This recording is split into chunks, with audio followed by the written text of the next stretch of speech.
අයිබෝවන් හැමෝටම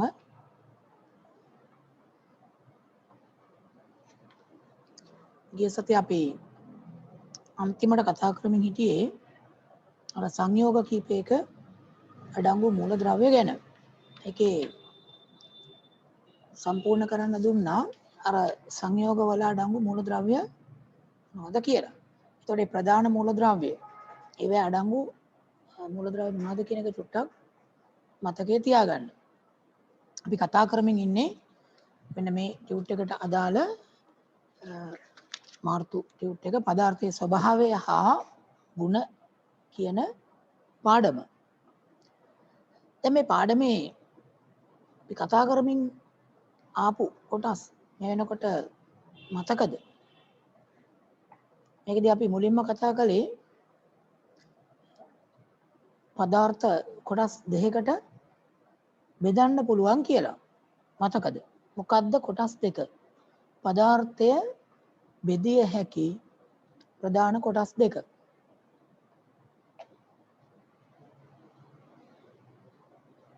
අනුජ මොකද්ද පදාර්ථය බෙදන්න පුළුවන් ප්‍රධාන කොටස් දෙක?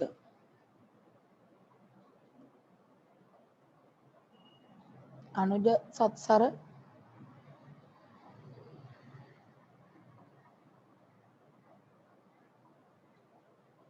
අනුජ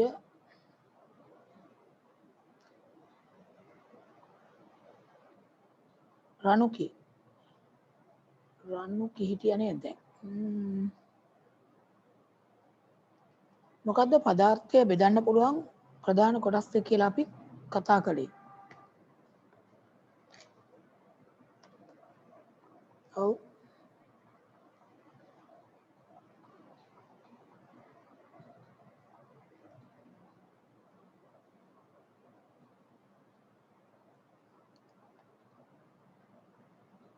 සනුමි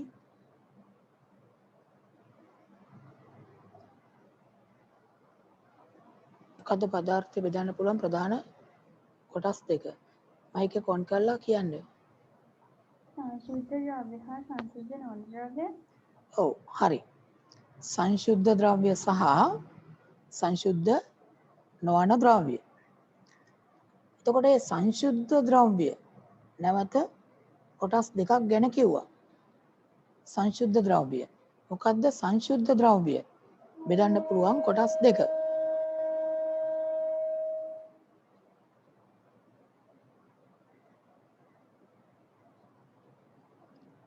අසංක. මොකද්ද සංශුද්ධ ද්‍රව්‍ය බෙදන්න පුළුවන් කොටස් දෙක? මූලද්‍රව්‍ය හා සංයෝග. හොඳයි. මූලද්‍රව්‍ය හා සංයෝග විදියට බෙදන්න පුළුවන් කිව්වා. දැන් මේ මූලද්‍රව්‍ය සම්බන්ධයෙන් කතා කරනකොට ඒවට සංකේත ගොඩනගලා තියෙනවා කිව්වා. ඒ සංකේත ගොඩනගද්දී මූලික ක්‍රම කීපයකට සංකේත හදලා තියෙන විදිහ ගැන අපි කිව්වා. මං කිව්වා අර මූලද්‍රව්‍ය කීපයක සංකේත පාඩම් කරගත්තොත් හොඳයි කියලා. ඒකට මතකද මූලද්‍රව්‍ය වල සංකේත? මට කියන්න බලන්න.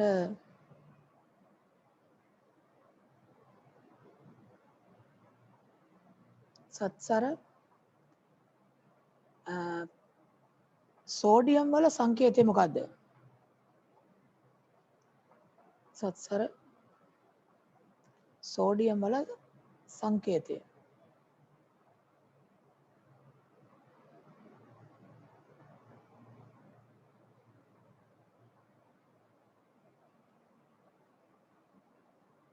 ඔව් මයික් එක ඔන් කරලා කියන්න. Capital N simple A. ඔව් කැපිටල් N සිම්පල් A. හොඳයි. සෝඩියම් වල සංකේතය. ඒෂාන් කියන්න බලන්න මට සිල්ව වල සංකේතය. සිල්ව. මොකද සිල්ව වල සංකේතය? ඔව් ඒෂාන් දැන් ඉස්සෙල්ලක පෙන්නුවානේ. දැන් කියන්න බලන්න. සිල්ව වල සංකේතය මොකද්ද?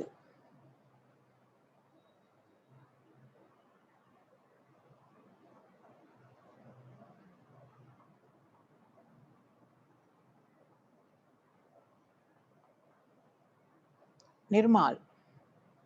මොකද්ද සිල් වල සංකේතය? A capital A simple G.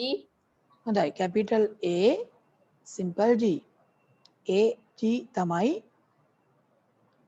සංකේතය ප්‍රධාන සිල්ව කියලා කියන්නේ රිදී.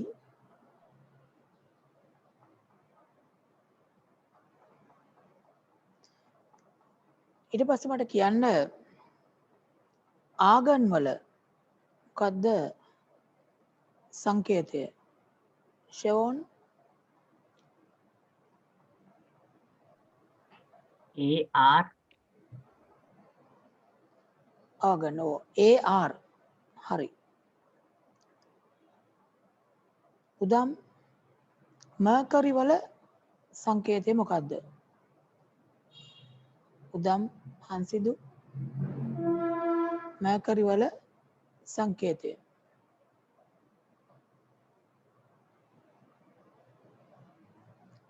ජනුජ මර්කරි වල සංකේතය මොකද්ද?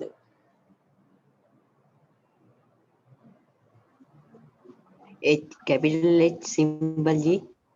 ඔව් capital H simple G මර්කරි HG කියලා තමයි අපි ලියන්නේ.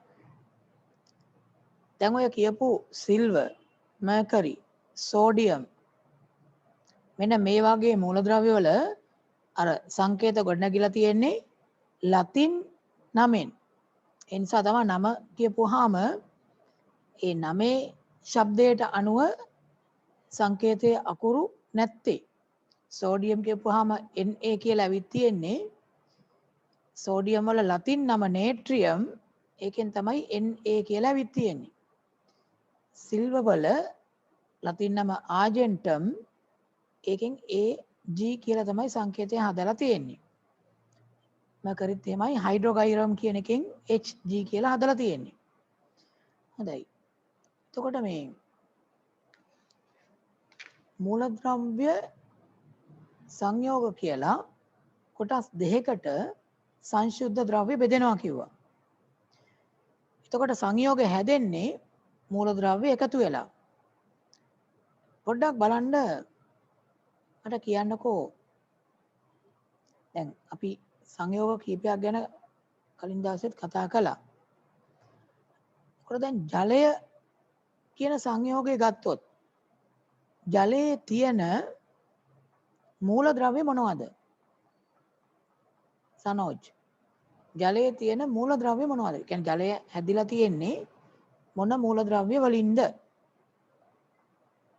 සනෝජ්. ඔව් කියන්න බලන්න. ඔව් ජලය හැදිලා තියෙන මූලද්‍රව්‍ය මොනවද කියලා ඇහුවේ. H2O. ඔව් H2O කියන්නේ සංයෝගයේ ලියන විදිහ. එතකොට මේ සංයෝගය හැදිලා තියෙන මූලද්‍රව්‍ය දෙක එතකොට මොකද්ද? H2O කියන එක ඇතුලේ තියෙනවා මූලද්‍රව්‍ය දෙක. Hydrogen. Hydrogen Oxygen. Oxygen. හොඳයි. හයිඩ්‍රජන් සහ ඔක්සිජන් කියන මූලද්‍රව්‍ය දෙක තමයි මේක ඇතුලේ තියෙන්නේ. ඒ විදිහටම ගත්තොත් ග්ලූකෝස් කියන සංයෝගී මොනවද? ඒක හැදෙන්න උදව් වෙලා තියෙන්නේ. තමාලි ග්ලූකෝස් වල තියෙන මූලද්‍රව්‍ය මොනවද? ඒක කොන් කරලා කියන්නේ.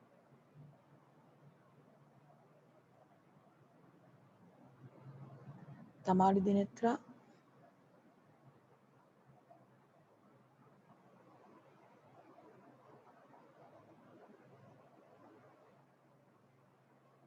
ගනින්දු ග්ලූකෝස් හැදිලා තියෙන මූලද්‍රව්‍ය මොනවද? හිතන්න ගිය සතිය අපි ලිව්වත් කොහෙද? ගනින්දු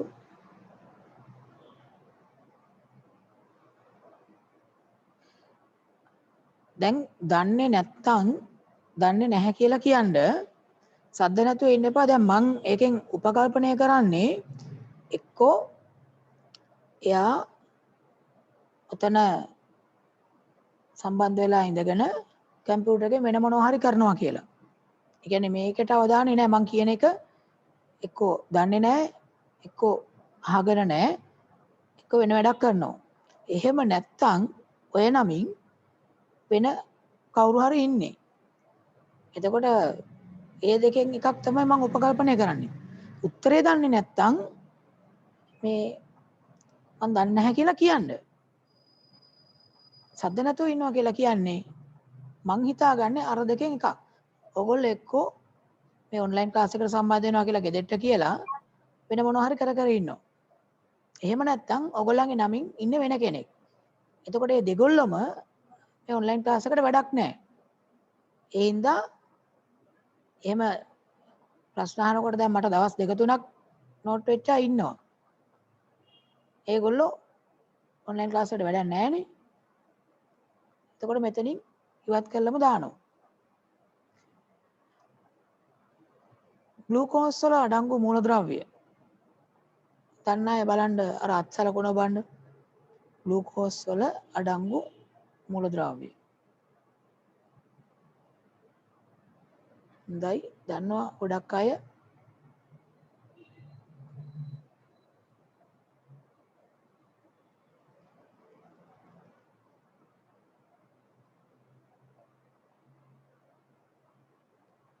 දෙවිඤ්ඤා මයික් එක ඔන් කරලා කියන්න බලන්න. carbon, hydrogen, oxygen. හොඳයි. Carbon, hydrogen, oxygen. හරි. ඒ මූලද්‍රව්‍ය තුන තමයි ග්ලූකෝස් වල තියෙන්නේ. ඔය විදිහටම ගත්තොත් මොනවද? කොපර් සල්ෆේට් වල තියෙන මූලද්‍රව්‍ය. Copper sulphate. Copper sulphate. නමෙන් හොයන්නත් පුළුවන්. Copper sulphate. කට හරි කියන්න පුළුවන්. කොපර් සල්ෆේට් වල තියෙන මූලද්‍රව්‍ය මොනවද?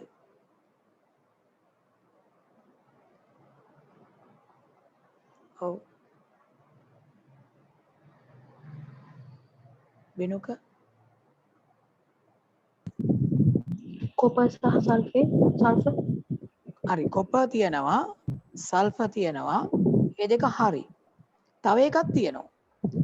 දැන් කොපර් කියනකොට හරි කොපර් ඒ කියන්නේ තඹ තියෙනවා. ඊට පස්සේ සල්ෆර් තියෙනවා.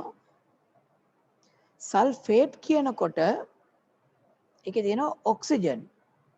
එහෙනම් ඕකේ කොපර් සල්ෆර් ඔක්සිජන් කියන මූලද්‍රව්‍ය වර්ග තුනක් තියෙනවා. කොපර් සල්ෆේට් වල. ලුණු වල මොනවද තියෙන්නේ? ලුණු.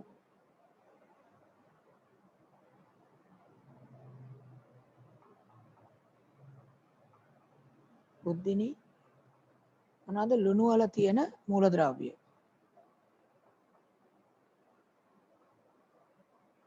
මයික් එක ඔන් කරලා කියන්න. ලුණු. sodium, chlorine, හොඳයි. හරි. සෝඩියම් සහ ක්ලෝරීන්. දැන් ලුණු වල විද්‍යාත්මක නම දන්නවනම් ලේසියෙන් හොයන්න පුළුවන්. ලුණු වල විද්‍යාත්මක නම දන්නවද? මොනවද ලුණු වල විද්‍යාත්මක නම? අයෝධ්‍ය ලුණු වල විද්‍යාත්මක නම. මේක කොන් කරලා කියන්න පුළුවන් නම් ලුණු තියෙන්නේ සෝඩියම් සහ ක්ලෝරීන් තමයි.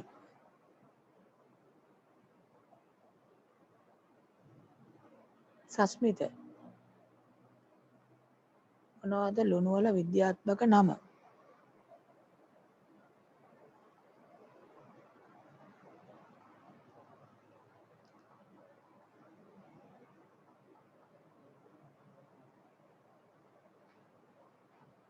සිතුමි ලුණු වල විද්‍යාත්මක නම දන්නවද? Sodium chloride. හොඳයි හරි. Sodium chloride. ඒතර ලුණු කියන්නේ සෝඩියම් ක්ලෝරයිඩ්. එතන සෝඩියම් ක්ලෝරයිඩ් වල තියෙන මූලද්‍රව්‍ය ලේසියෙන් හොයාගන්න පුළුවන්. සෝඩියම් සහ ක්ලෝරින්. මේ මූලද්‍රව්‍ය දෙක තියෙන්නේ. අපි එදාම හිතන්නේ කිව්වා මේක කැල්සියම් කාබනේට්.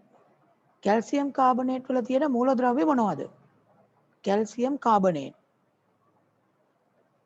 තකද? නෝගි කැල්සියම් කාබනේට් වල ඔව් calcium, carbon, oxygen. හරි. කැල්සියම් කාබන් ඔක්සිජන් කියන මූලද්‍රව්‍ය වර්ග 3 තමයි තියෙන්නේ. හරි. ඔය දක්වා ටික අපි එදා කතා කළා. ඔය වර්ග දෙකම ඒ කියන්නේ මූලද්‍රව්‍ය සංයෝග කියන වර්ග දෙකම පදාර්ථවල තියෙන සංශුද්ධ ද්‍රව්‍ය කියන කොටසට තමයි අයිති වෙන්නේ. අපි මීට කලිනුත් මේ වචන ගැන කිව්වා අණුව කියන එක මතක ඇති. අණුවක් කියලා කියන්නේ දැන් සංයෝගයක අණුවක් කියන්නේ ඒ සංයෝගය හැදිලා තියෙන කුඩාම ඒකකය, සරලම ඒකකය. එතකොට දැන් ඒ අණුව ඇතුලේ විවිධ මූලද්‍රව්‍ය තියෙන්න පුළුවන්. හැබැයි ඒ මූලද්‍රව්‍ය වලට තනි තනියෙන් බෑ ඒගොල්ලන්ගේ ලක්ෂණ වෙනම අණුව ඇතුලේ පෙන්වන්න. දැන් සෝඩියම් ක්ලෝරයිඩ් කියන එක ගමුකෝ. සෝඩියම් ක්ලෝරයිඩ් කියන්නේ ලුණු කියන සංයෝගය. හැබැයි සෝඩියම් ක්ලෝරයිඩ් හැදිලා තියෙන්නේ සෝඩියම් සහ ක්ලෝරින් වලින්. නමුත් ලුණු වල නැහැ සෝඩියම් වල ලක්ෂණ. ක්ලෝරින් වල ලක්ෂණත් නැහැ. සෝඩියම් ක්ලෝරයිඩ් වල තියෙන වෙනමම ලක්ෂණ ටිකක්. එතකොට මේ සංයෝග අණුවක අඩංගු මූලද්‍රව්‍ය වලට බෑ තමන්ගේ තනි තනි ලක්ෂණ අණුව ඇතුලේ පෙන්වන්න. අණුවට අදාළ වෙනම ලක්ෂණ ටිකක් තියෙන්නේ. ඒක තමයි 10 වෙනි පිටුවේ වාක්‍යය කියන්නේ සංයෝගයක් සෑදී ඇති කුඩාතම ඒකකය වන අණුවේ අඩංගු මූලද්‍රව්‍ය වලට සංයෝගයේ ලක්ෂණ පෙන්විය නොහැක.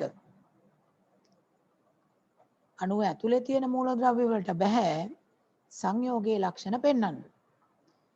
එකම මූලද්‍රව්‍ය කුලකයකින් සෑදුණු එකිනෙකට වෙනස් සංයෝගවල උවද වෙනස් රසායනික ගුණ ඇත.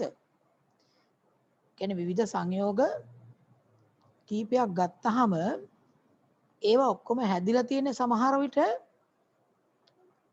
එකම මූලද්‍රව්‍ය ටිකකින්. නමුත් ඒ සංයෝග එකිනෙකින් වෙනස් ගුණ තමයි පෙන්වන්නේ. එහෙම උදාහරණයක් ඔය තියෙන්නේ. කාබන් සහ හයිඩ්‍රජන් කියන මූලද්‍රව්‍ය කුලකයෙන් හැදිච්ච සංයෝග කීපයක් ඔය තියෙන්නේ. මීතේන් මෙතේන් කියලාත් කියනවා. හෙක්සේන්, බෙන්සීන්, ඇසිටලීන්, ඇසිටලීන්, එතීන්. එතකොට මේ මීතේන්, හෙක්සේන්, බෙන්සීන්, ඇසිටලීන්, එතීන් කියන සංයෝග හැම එකක්ම කාබන් සහ හයිඩ්‍රජන් කියන මූලද්‍රව්‍ය දෙක එකතු වෙලා තමයි හැදිලා තියෙන්නේ. හැබැයි තියෙන මූලද්‍රව්‍ය මේ හැම සංයෝගෙම එකම වුණාට මේගොල්ලන්ගේ සංයෝගවල ගුණාංග එකිනෙකට වෙනස්. මීතේන් කියන එක ජීව වායුව කියලා ඔයගොල්ලෝ අහලා ඇති. නිවසෙන් ඉවතට දාන එළවලු පළතුරු කොටස් ඒ වගේම ගෙදර තියෙනවා නම් ඔය ගවහලක් වගේ එකක් ඒක හොදලා යවන ජලය ගව මල මුත්‍ර කියන්නේ ගොම ඒ වගේ ඒවා සියල්ලම පොළව ඇතුලේ ටැංකියකට දාලා මාස 3ක් විතර මේක සම්පූර්ණයෙන් වහලා තියෙනවා. අන්න එතකොට මේක ඇතුලේ හැදෙනවා වායුවක්. මේ වායුව නල මාර්ගයෙන් අරගෙන අපේ ඔය දැනට ගෙදර ගෑස් ලිපට සම්බන්ධ කරලා ඒ ලිප දල්වන්න පුළුවන්. දැනට අපි කරන්නේ කඩෙන් ගේන සිලින්ඩරයකින් බටයක් හයි කරන එකනේ.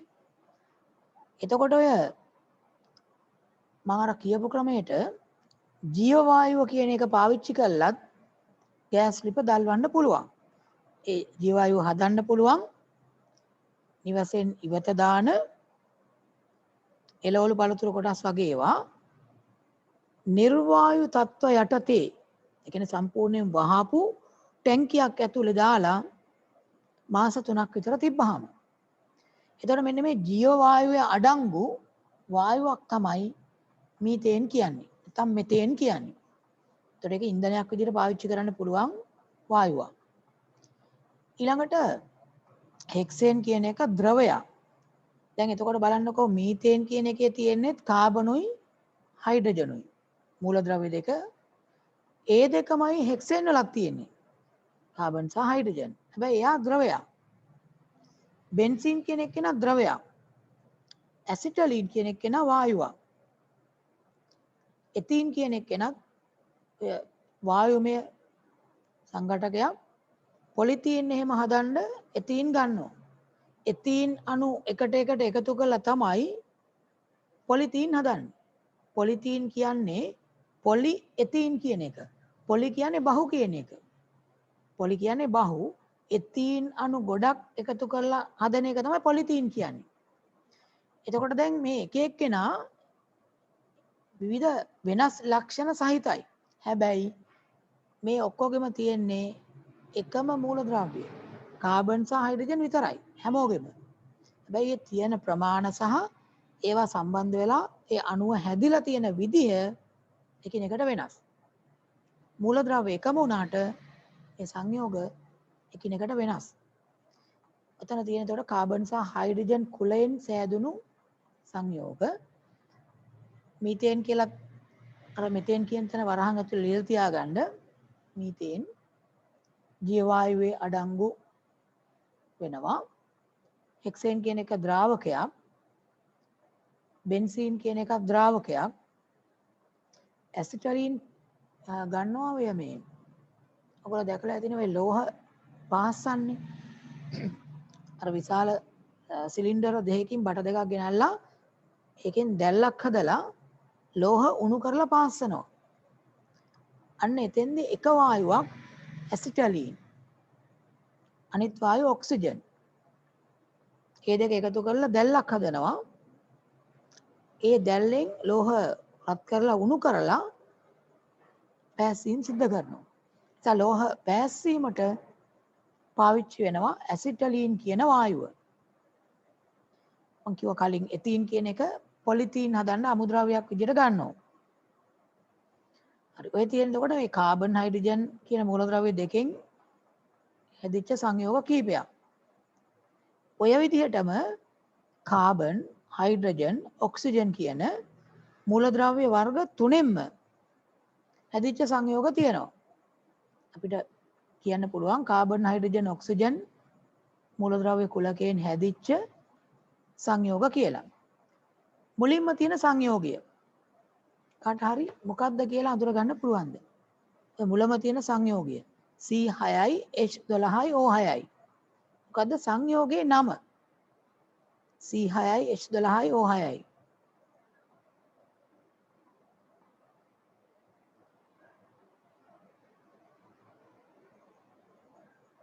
ඔව් සමහර අය මං හිතන්නේ දන්නවා.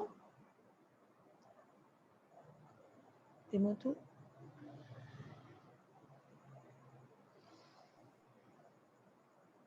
මොකද්ද සංයෝගය?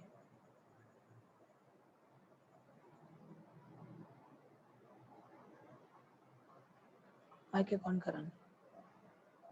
glucose ඔව් දෙන්නෙක් කිව්වා නීත් කිව්වා හරි ග්ලූකෝස් තමයි තියෙන්නේ. තිමුතුත් කිව්වා C6යි H12යි O6යි කියන්නේ ග්ලූකෝස් කියන සංයෝගය. එතන මේ අර පොඩි ඉරි කැලක් තියෙනවනේ. ඒක ඉස්සරහින් ලියන්න.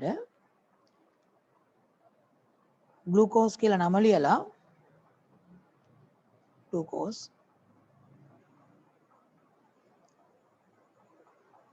ග්ලූකෝස් කියලා කියන්නේ මේ පැණි රස සීනි වර්ගයක් සරල සීනි වර්ගයක් කියලා අපි කියන්නේ. ඒක වෙන පාටකින් යන්න පැණි රස සරල සීනි වර්ගයකි. පැණි රස සරල සීනි වර්ගයකි.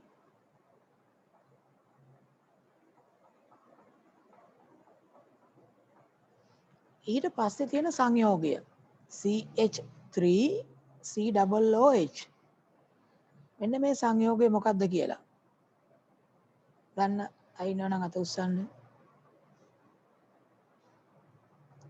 දැන් කලින් උස්සපු අතවලුත් එහෙමම තියෙනවා. ඉතින් මට හොයන්න බෑ.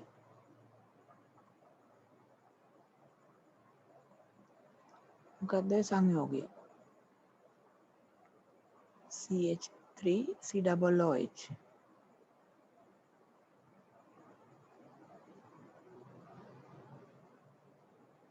ඔව් කියන බාන්න වෙනදී.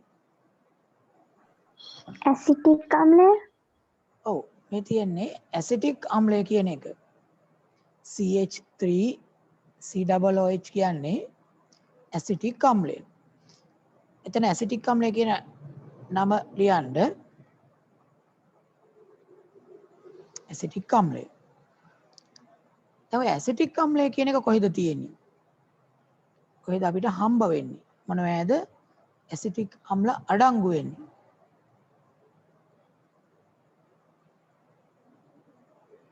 මේ ඇසිටික් අම්ලය අඩංගු වෙනවා විනාකිරි වල. ඒ විනාකිරි වල අඩංගු අම්ලය තමයි ඇසිටික් අම්ලය කියන්නේ. ඒකෙන් වෙන පාටකින් ලියන්න විනාකිරි වල අඩංගු අම්ලය වේ. විනාකිරි වල අඩංගු අම්ලය වේ.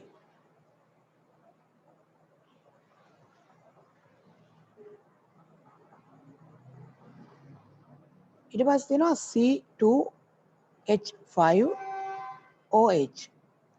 C2H5OH. මේ සංයෝගය මොකක්ද කියලා දන්න අය අත උස්සන්න බලන්න. C2H5OH. සනොමි මොකක්ද? මයික්‍රොෆෝන් කරලා කියන්න බලන්න. එතනෝල්. ඔව් මේ සංයෝගය එතනෝල්. මේ එතනෝල් කියලා අපි හඳුන්වන්නේ මධ්‍යසාර. ආරක්කු කියන්නේ ඒවැය තියෙන එතනෝල් තමයි. C2H5OH. එතනෝල් කියලා ලියන්න. වරන් ඇතුලේ ඔකටම කියනවා මේ එතිල් මධ්‍යසාර කියලා. එතිල් මධ්‍යසාර. මධ්‍යසාර බීම වර්ගවල ඔය කියන සංයෝගය තමයි අඩංගු වෙන්නේ. එතනෝල්. එතිල් මධ්‍යසාර කියලාත් කියනවා. එතිල් මධ්‍යසාර. ඊට පස්සේ තියෙනවා CH3O කියලා. ඔව් උදම් මේ සංයෝගය මොකද්ද? සර් මේ මම අත උස්සන් හිටියේ සෙල්ලකට මේ කැඩි නැහැ කැඩි ඇහුනේ සර් මේ පිටුව මොකක්ද කියලා හරියට මට ටියුට් එකක් 10 වෙනි පිටුව. 10 වෙනි හරි පිටුව. thank you. මේකේ මේ CH3OCH3 කියලා තියෙනවා. මොකක්ද එතකොට මේකේ මේ සංයෝගයට කියන නම? නිර්මාල් ඩයිමෙතිල් ඊතර. ඔව් මේකට කියන්නේ ඩයිමෙතිල් ඊතර කියලා.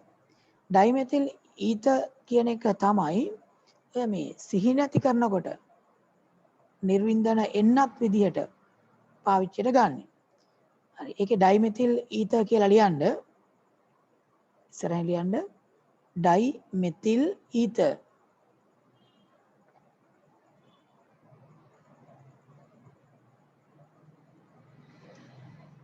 ඩයිමෙතිල් ඊතර. ඒකෙන් වෙන පාටකින් ලියන්න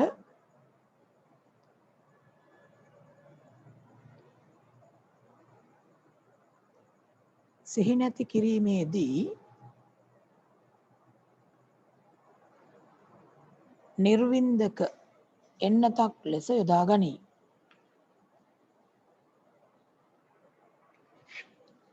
සිහි නැති කිරීමේදී නිර්වින්දන එන්නතක්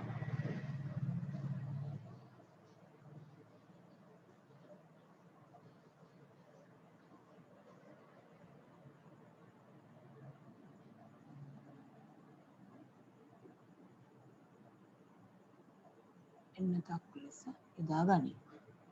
ඩයි මෙතිල් ඊතර් කියන එක.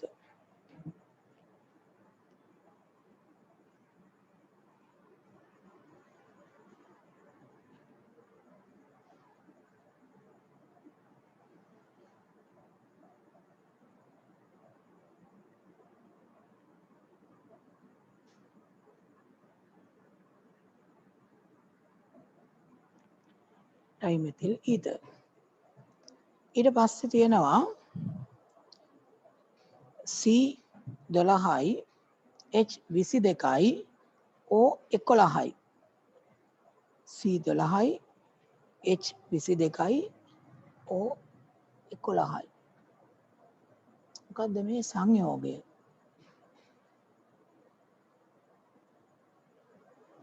දෙවිඤ්ඤා Sucrose. ඔව් දැන් සුක්‍රෝස් කියන සංයෝගය. මේ සුක්‍රෝස් කියන එක කොහෙද අපිට හම්බෙන්නේ? කොහෙද මේවා තියෙන්නේ? සුක්‍රෝස් කියන එක. දන්න කෙනෙක් කොහෙද සුක්‍රෝස් කියන එක අඩංගු වෙන්නේ? ඔයාලා ගෙදරක් තියෙනවා. සුක්‍රෝස්. මොනවද සුක්‍රෝස් අඩංගු?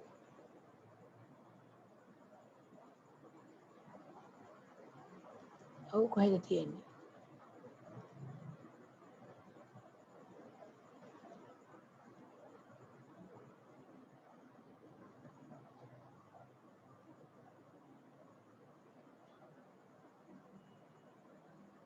හේමික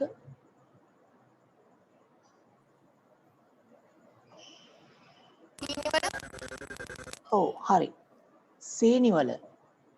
සීනිවල තමයි ගෙදර මන් තියනවා කියලා කිව්වේ. සුක්‍රෝස් අඩංගු වෙනවා සීනිවල.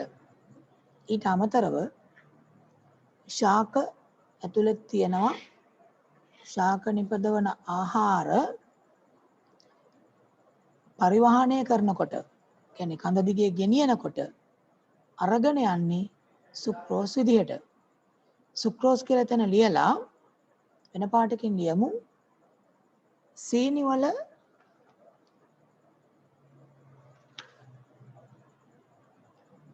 යුෂවල සීනිවල යුෂවල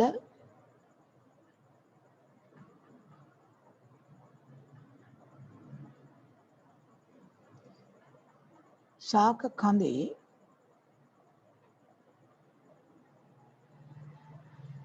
පරිවහනය වන ශාක කඳේ පරිවහනය වන ආහාර ලෙස අඩංගු වේ. අපි කතා කරමින් ඉන්නේ ටියුට් එකේ 10 වෙනි පිටුව.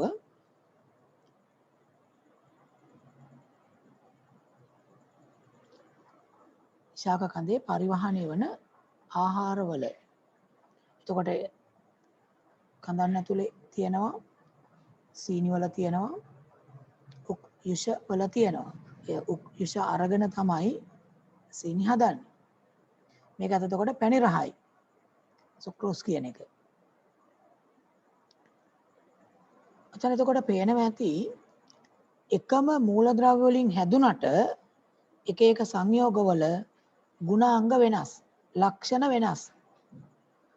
හරි. දැන් අර මුලින්ම පදාර්ථ අපි සංශුද්ධ ද්‍රව්‍ය සහ සංශුද්ධ නොවන කියලා කොටස් දෙකකට බෙදුවානේ. ඒ සංශුද්ධ නොවන කියන එකටම කියනවා මිශ්‍රණ කියලා. මිශ්‍රණයක් කියන්නේ මොකක්ද එතකොට? මිශ්‍රණයක් කියන එකෙන් අදහස් කරන්නේ මොකද්ද? මිශ්‍රණ හැදෙන්නේ මොනවා එකතු වෙලාද? සංශුද්ධ ද්‍රව්‍ය දෙකක් හරි ඊට වැඩි ගාණක් හරි එකතු වෙලා තමයි මිශ්‍රණයක් හැදෙන්නේ. එතකොට මිශ්‍රණයක් ඇතුලේ සංඝටක කීපයක් තියෙනවා. එතන මිශ්‍රණ කියලා තියෙන තැන මොකද්ද මිශ්‍රණයක් කියන්නේ කියලා ලියමු. සංඝටක දෙකක් හෝ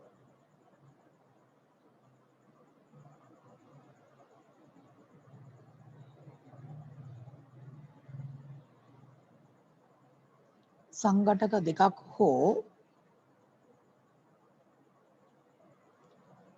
වැඩි ගණනකින් සමන්විත වුවද වැඩි ගණනකින් සමන්විත වුවද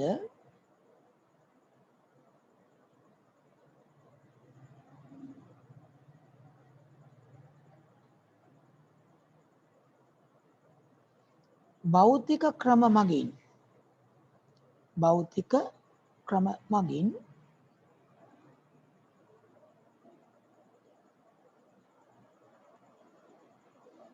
එම සංඝටක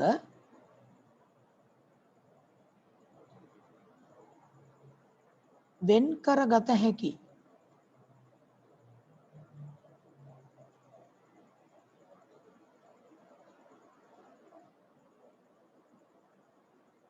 පදාර්ථ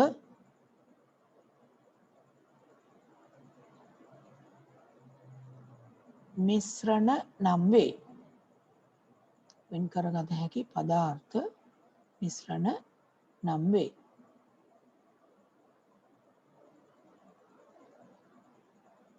මොනවද එතකොට ඔයගොල්ලෝ දන්න මිශ්‍රණ? ඔයගොල්ලෝ දන්න පරිසරයේ තියෙන පිට හම්බ වෙන මිශ්‍රණ මොනවද? මතක් කරගන්න බලන්න මිශ්‍රණයක් පරිසරයේ හම්බ වෙන.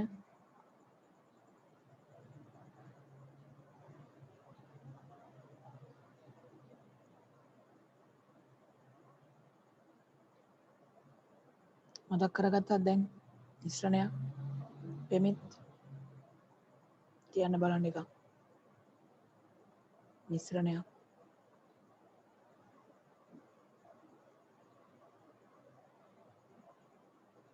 පෙමිත් මයික් එක ඔන් කරලා කියන්න බලන්න මිශ්‍රණයක්. නිපුන්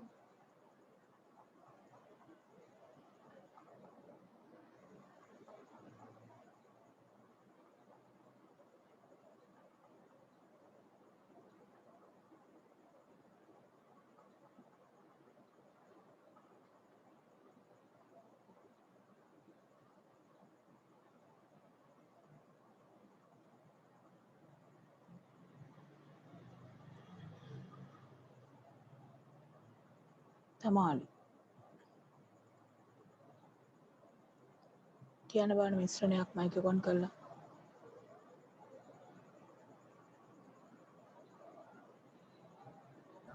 ගංගා ජලය.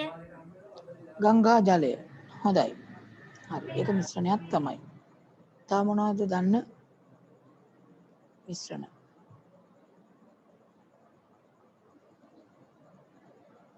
නදුල මිශ්‍රණයක් කියන්න බලනවා නදුල.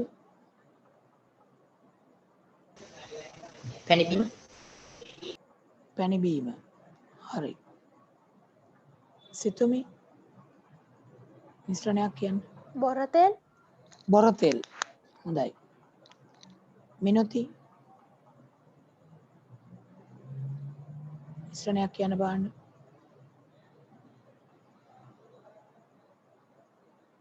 පළතුරු සලාදය. පළතුරු සලාදයක්. හරි.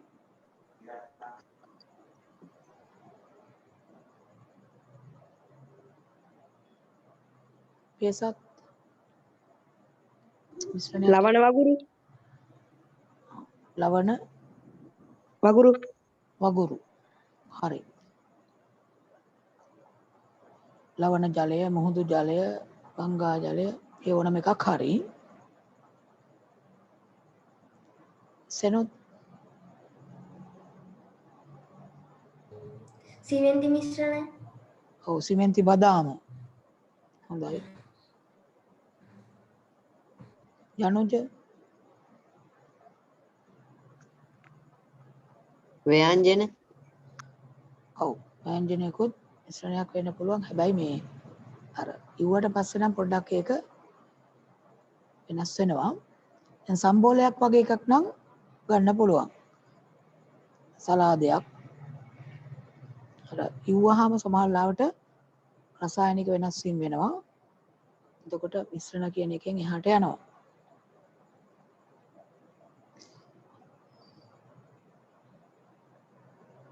හිමල්ෂ මිශ්‍රණයක් කියන්න බලන්න.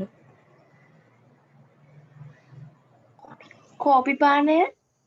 කෝපි පානය. හොඳයි. හරි. දැන් ඔය කියපු මිශ්‍රණ දැන් ගොඩක් කිව්වනේ. දැන් මේ මිශ්‍රණ හැදෙන්න සංඝටක කීපයක් එකතු වෙලා තියෙනවා. ද්‍රව්‍ය කීපයක්, ද්‍රව්‍ය වර්ග කීපයක්. උදාහරණයක් විදිහට ගත්තොත් දැන් අපි ගත්තොත් සම්බෝලයක්. සම්බෝලයක් හදන්න විවිධ දේවල් අපි එකතු කරනවානේ. ඒතර ඒවා තමයි ඒ සම්බෝලය කියන මිශ්‍රණයේ තියෙන සංඝටක. සම්බෝලය කියන මිශ්‍රණයේ තියෙන සංඝටකයක් කියන්න බාන රවින්දු. සම්බෝලය කියන මිශ්‍රණයේ තියෙන සංඝටකයක් කියන්න.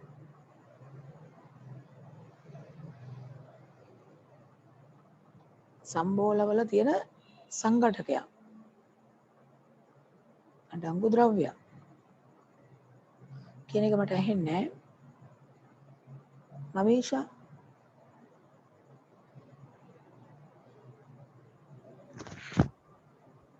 ලුණු. ලුණු තියෙනවා. හොඳයි. හරි. වෙන මොනවද තියෙන්නේ? රන්දෙනිය වෙන මොනවද තියෙන්නේ? රන්දෙනිය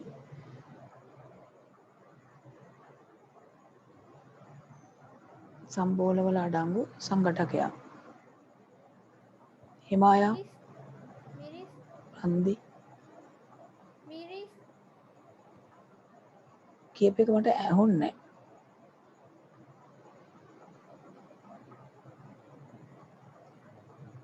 කියන්නේ දන්නේ නැහැ ඒ සතියේ හිටියේ නැහැ. එතකොට සම්බෝල ජීවිතයට දැකලා නැද්ද? සම්බෝලයක් ජීවිතයට දැකලා නැද්ද? මං ඇහුවේ සම්බෝල වල තියෙන දෙයක්. ගිය සතියේ ලෝකෙට පහළ වෙච්ච එක නෙමෙයි සම්බෝල. දැන් මෙච්චරලා පාඩමේ අහගෙන නෙමෙයිද හිටියේ?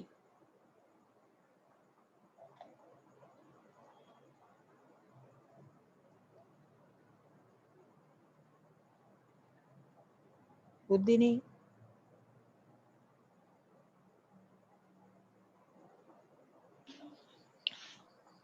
පොල්. පොල්. දැන් පොල් කිව්වා, ලුණු කිව්වා. ලුණුයි පොළොයි විතරක් දාලා සම්බෝල හදන්න බෑ. තව තියෙනවා සම්බෝල වල අඩංගු ද්‍රව්‍ය. තව මොනවද තියෙන්නේ? රවිෂ්ක සම්බෝල වල අඩංගු සංඝටකයක්.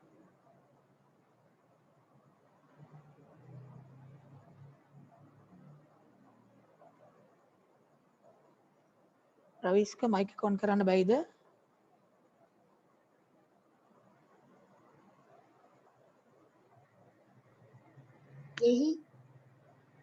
දෙහි හිතලාද කිව්වද අර ඒෂාන් පෙන්නන එක බලලාද කිව්වේ? ප්‍රවීන් සම්බෝල වල වෙන මොනවද තියෙන්නේ?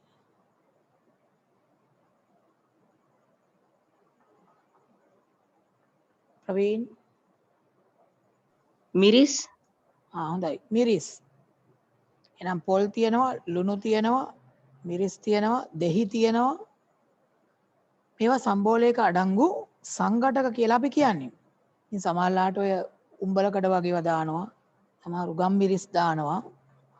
තව එකක් කියවුන්නේ ලුණු. ඒතර ලුණු සම්බෝල හදනකොට පොල් දෙහි ඊට අමතරව ගම්මිරිස් දාන්න පුළුවන්. සමහරට උඹලකට දාන්නත් පුළුවන්. මේවා එතකොට කියන්නේ මේ මිශ්‍රණේ අඩංගු සංඝටක. ඒ කියන්නේ මිශ්‍රණය හදන්න එකතු කරලා තියෙන දේවල්. ඒතර හැම මිශ්‍රණයක්ම මෙහෙම සංඝටක කීපයකින් තමයි හැදිලා තියෙන්නේ. බලන්න 11 වෙනි පිටුව ඒකේ තියෙනවා වගුවක්. පහත මිශ්‍රණවල අඩංගු සංඝටක දක්වන්න කියලා. ඒකේ තියෙනවා මිශ්‍රණ කීපයක්. දැන් ඔයගොල්ලෝ කියපු ඒවාත් තියෙනවා. මොකද ඔයගොල්ලෝ දන්න මිශ්‍රණ මේ තියෙන්නේ. බලන්න මේ මිශ්‍රණවල අඩංගු සංඝටක කියන්න බලන්න. සංඝටක ඒ මිශ්‍රණයේ තියෙන සංඝටක දන්නේවා ලියන්න.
කියලා ඉවර වුණොත් අර අත්සලකුණ බලන්න.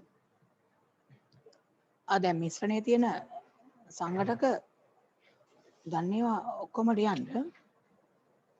එකක් දෙකක් නෙමෙයි.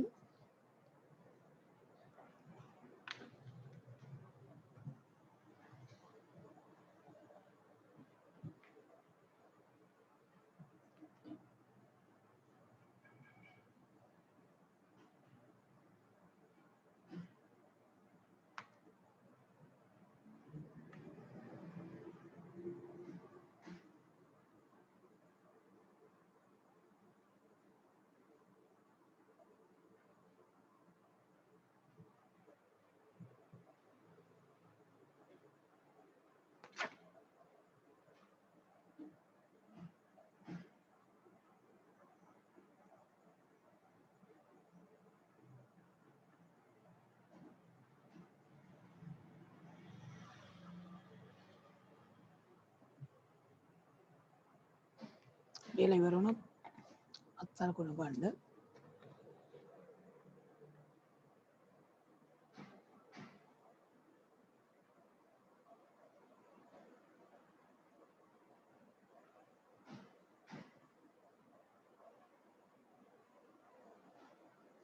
හොඳයි දැන් සෑහෙන පිරිසක් ඉවර කළා තියෙනවා. ඒ වුණාට මේ තව ගොඩක් ඉන්නවා ඉවර කරපු නැති.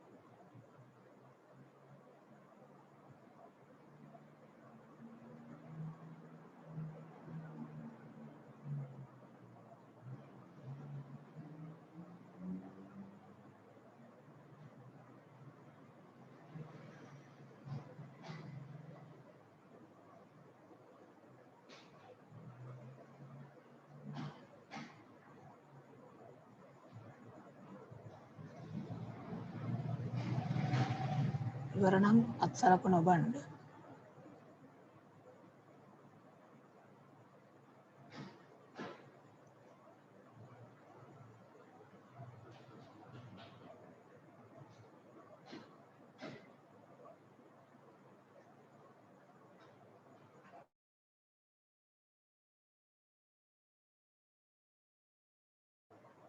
හොඳයි.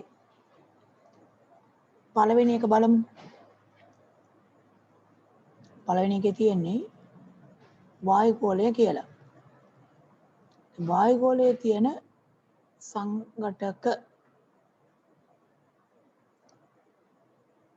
මොනවාද? වායුගෝලයේ තියෙන සංඝටක ඩිලාන් කියන බලන්න.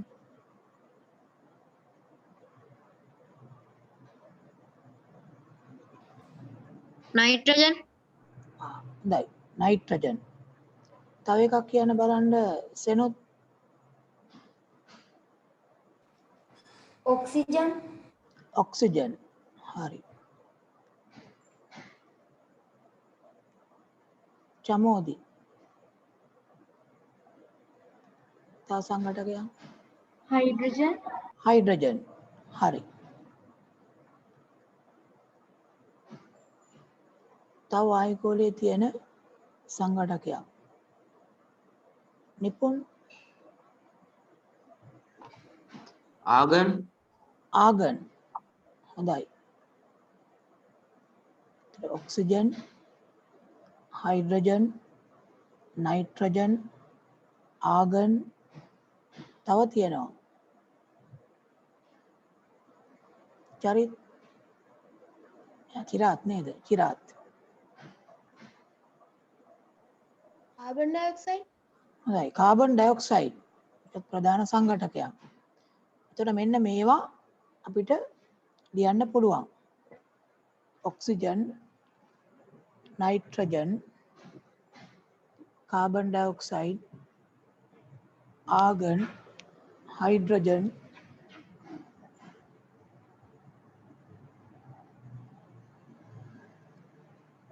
මේවා අතරින් වැඩිපුරම තියෙන සංඝටකය නයිට්‍රජන්.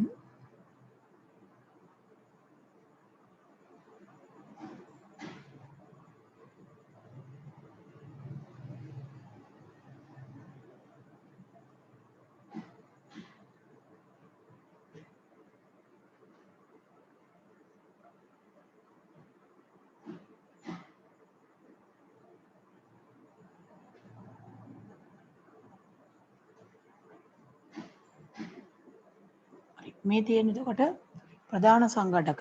ඔයිට අමතරව ජල වාෂ්ප, දූවිලි ඒවත් තියෙනවා සංඝටක විදියට.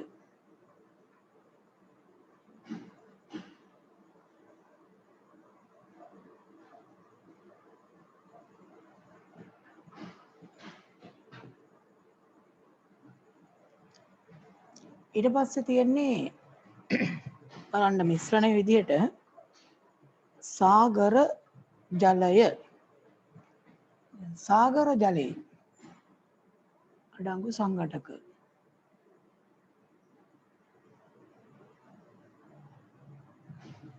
මොනවද මේ සාගර ජලයේ තියෙන දේවල් සංඝටකයන් මොනවද ලිව්වේ?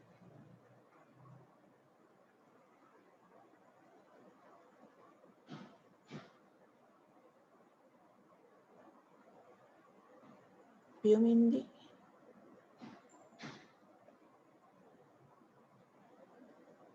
මොනවද සාගර ජලයේ තියෙන සංඝටකයක් කියන්න බලන්න.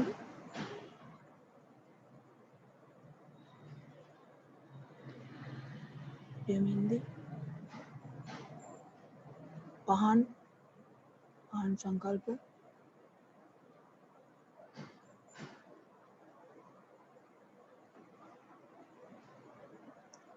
සෝඩියම් ක්ලෝරයිඩ් සහ ජලය සෝඩියම් ක්ලෝරයිඩ් හරි සෝඩියම් ක්ලෝරයිඩ් තියෙනවා ඒ වගේම ජලය තියෙනවා.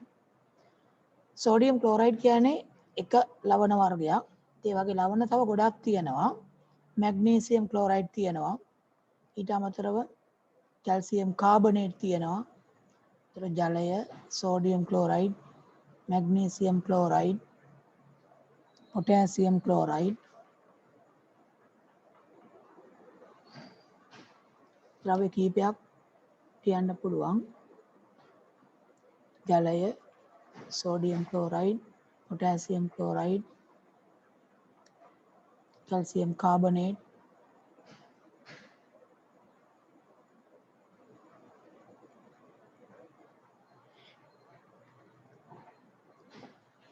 ඊළඟ එක නම් දැන් අපි කලින් කතා කරපු එකක් නේ තියෙන්නේ. මේක එතකොට අපිට කියන්න පුළුවන් ජලය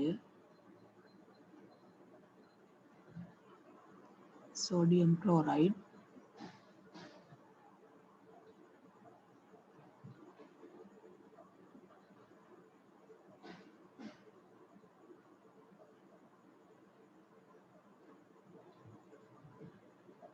magnesium chloride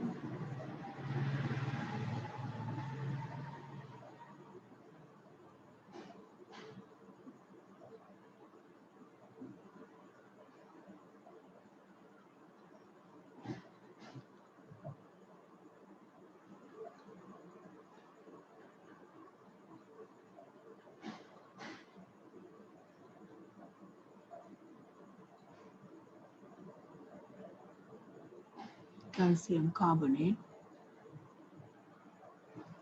ඒ වගේ ඒවා ලියන්න පුළුවන්.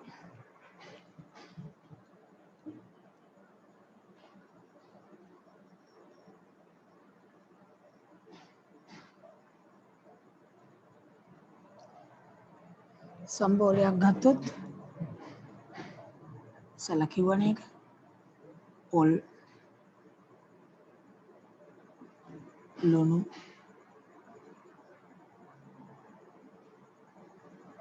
ලුණු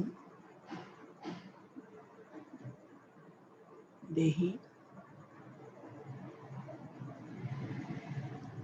මිරිස්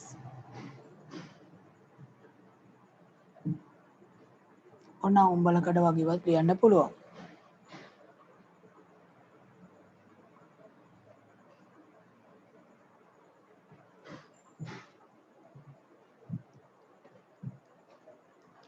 ඊළඟට තියෙන්නේ කොන්ක්‍රීට්. කොන්ක්‍රීට් දානවා ඔයගොල්ලෝ දැකලා ඇති. ඒක කොන්ක්‍රීට් දානකොට මොනවද ගන්නෙ? සංඝටක විදිහට.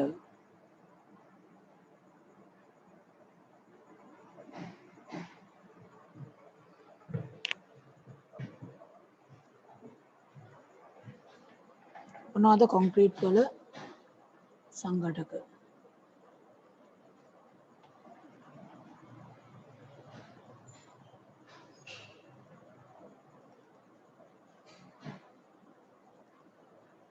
ඉමේජ් නේද? මේෂාද? මේෂ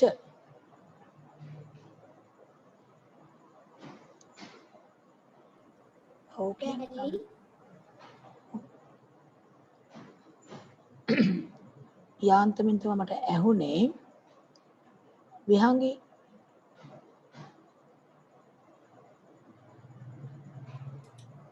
Gull.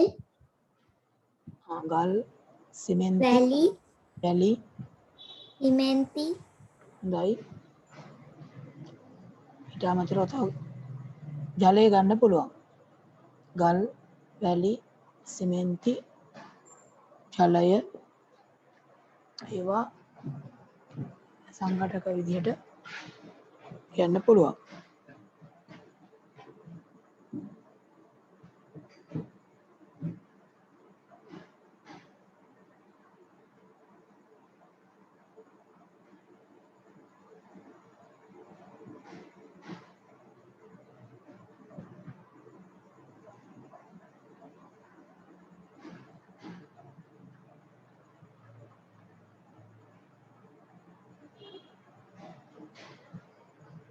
ඊට පස්සේ මිශ්‍රණයක් විදිහට තියෙනවා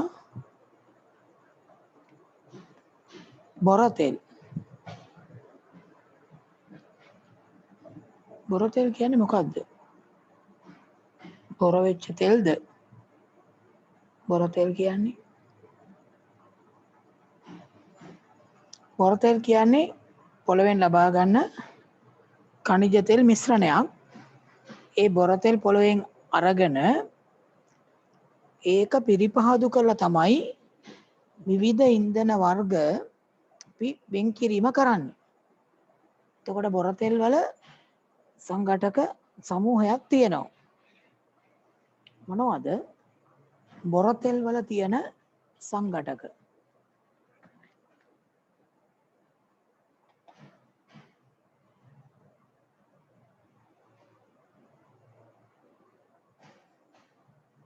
තනුජ් මොනවද බොර තෙල් වල තියෙන සංඝටක?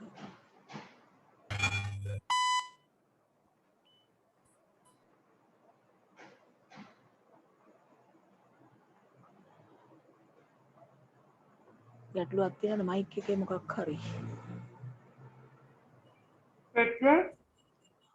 පෙට්‍රල් කියන එක ගන්න පුළුවන්. හොඳයි.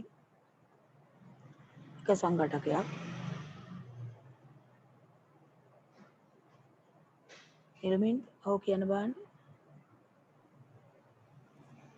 Diesel.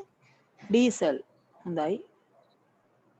සංදීපා දිව්‍යාංජලි මයික් එක ඔන් කරලා කියන්න. භූමි තෙල් භූමි තෙල්. හොඳයි. තිමුතු තාර තාර. හරි. තාරත් සංඝටකයක් විදිහට තියෙනවා. තව මොනවද තියෙන්නේ? කීටි නැතිව තව තියෙනවා. වෙන මොනවද බොර තෙල් වල තියෙන්නේ? කියපේවට අමතරව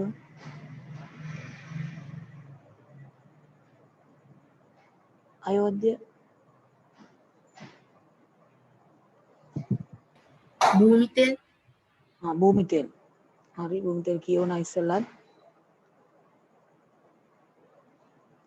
මේක ලියන්න පුළුවන් එතකොට භූමි තෙල් ඩීසල් පෙට්‍රල් ඊට අමතරව අර තාර LP ගෑස් කියන එකත් මේකෙම සංඝටකයක් විදිහට තියෙනවා. LP ගෑස් ඩීසල් පෙට්‍රල් භූමි තෙල් තව තියෙනවා දැවි තෙල් තාර දැවි තෙල් භූමි තෙල් ඩීසල් පෙට්‍රල් LP ගෑස් ඒවත් තියෙන්න පුළුවන්.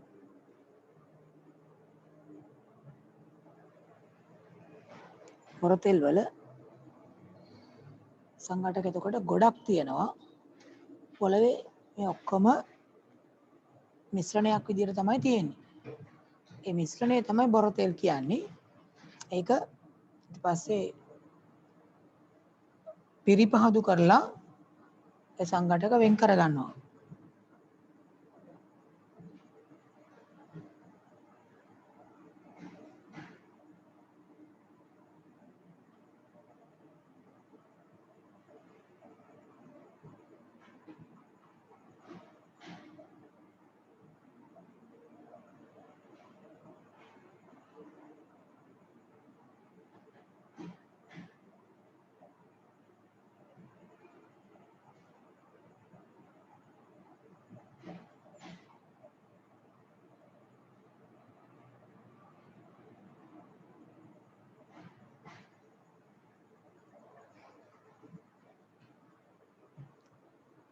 ඊට පස්සේ වගුවේ තව කීපයක් තියෙනවා.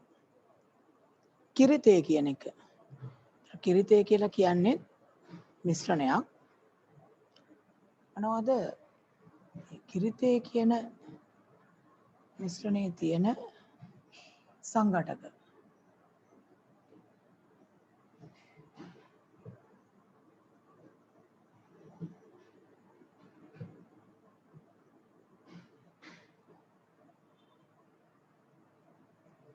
ඔව් කියන්න බලන්න සමමි. සීනි, සීනි. හොඳයි. තාම මොනවද තියෙන්නේ? ඔව් කවිෂ.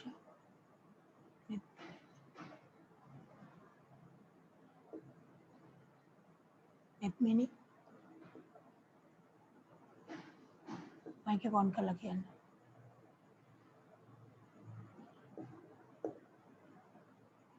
ඔන් වෙන්නේ නැද්ද? කිරිතේ වල තියෙන ඔව් කිරිතේ වල තියෙන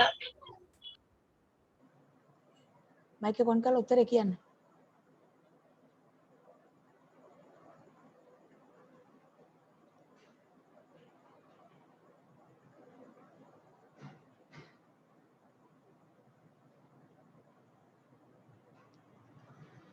නිරමෙන්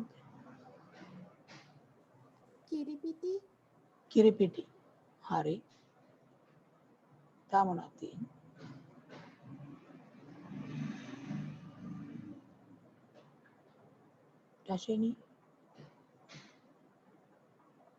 දශිනි.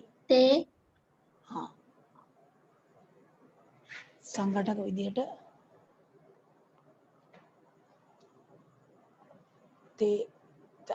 තේ කොළ කියලා ඕනනම් ගන්න පුළුවන්. කිරිපිටි, තේ, තේ කොළ, ජලය, කෝපි. මේකේ තියෙන්නේ කිරි තේ කියලා නේ, කෝපි නෑ. හරි. කිරිපිටි, තේ, ජලය, සීනි. ඊළඟට තියෙනවා කේක් මිශ්‍රණයක්. මොනවද කේක් මිශ්‍රණයේ තියෙන ඒවා? දන්න අය උස්සන්න බලන්න.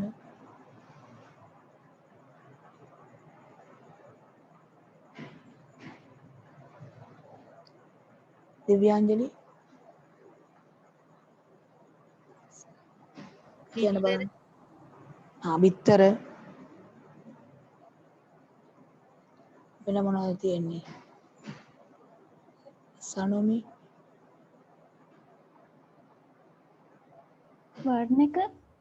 වර්ණක තියෙනවා. කලරින්.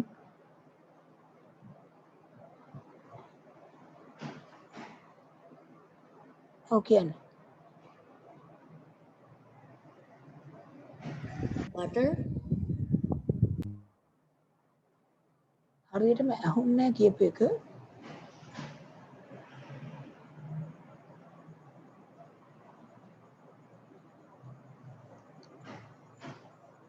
මොනවද තියෙන්නේ තව? සස්මිත.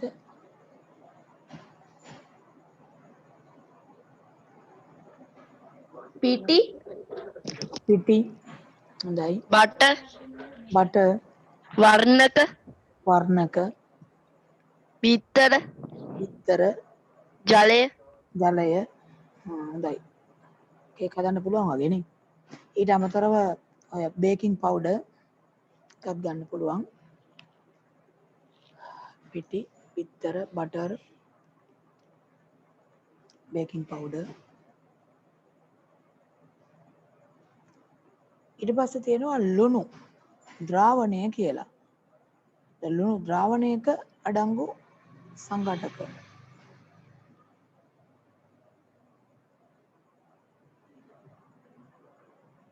රසෙත් මොනවද ලුණු ද්‍රාවණයක තියෙන්නේ?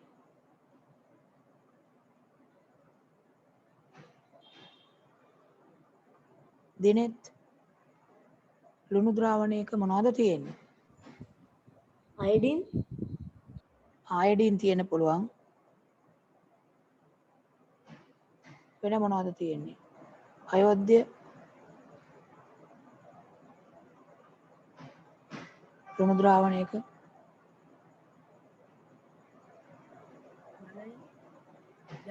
දැන් ලුණු ද්‍රාවණයක මොනවද තියෙන්නේ කියලා අහන එක මේ නිකන් රුපියලේ ටොපියක් කීයද කියලා අහනවා වගේ. දැන් කවුරු හරි අහුවොත් එහෙම ඔයගොල්ලන්ගෙන් රුපියලේ ටොපියක් කීයද කියලා. ඒ වගේ එකක් තමයි ඔය. ලුණු ද්‍රාවණයක මොනවද තියෙන්නේ කියලා මම අහනවා.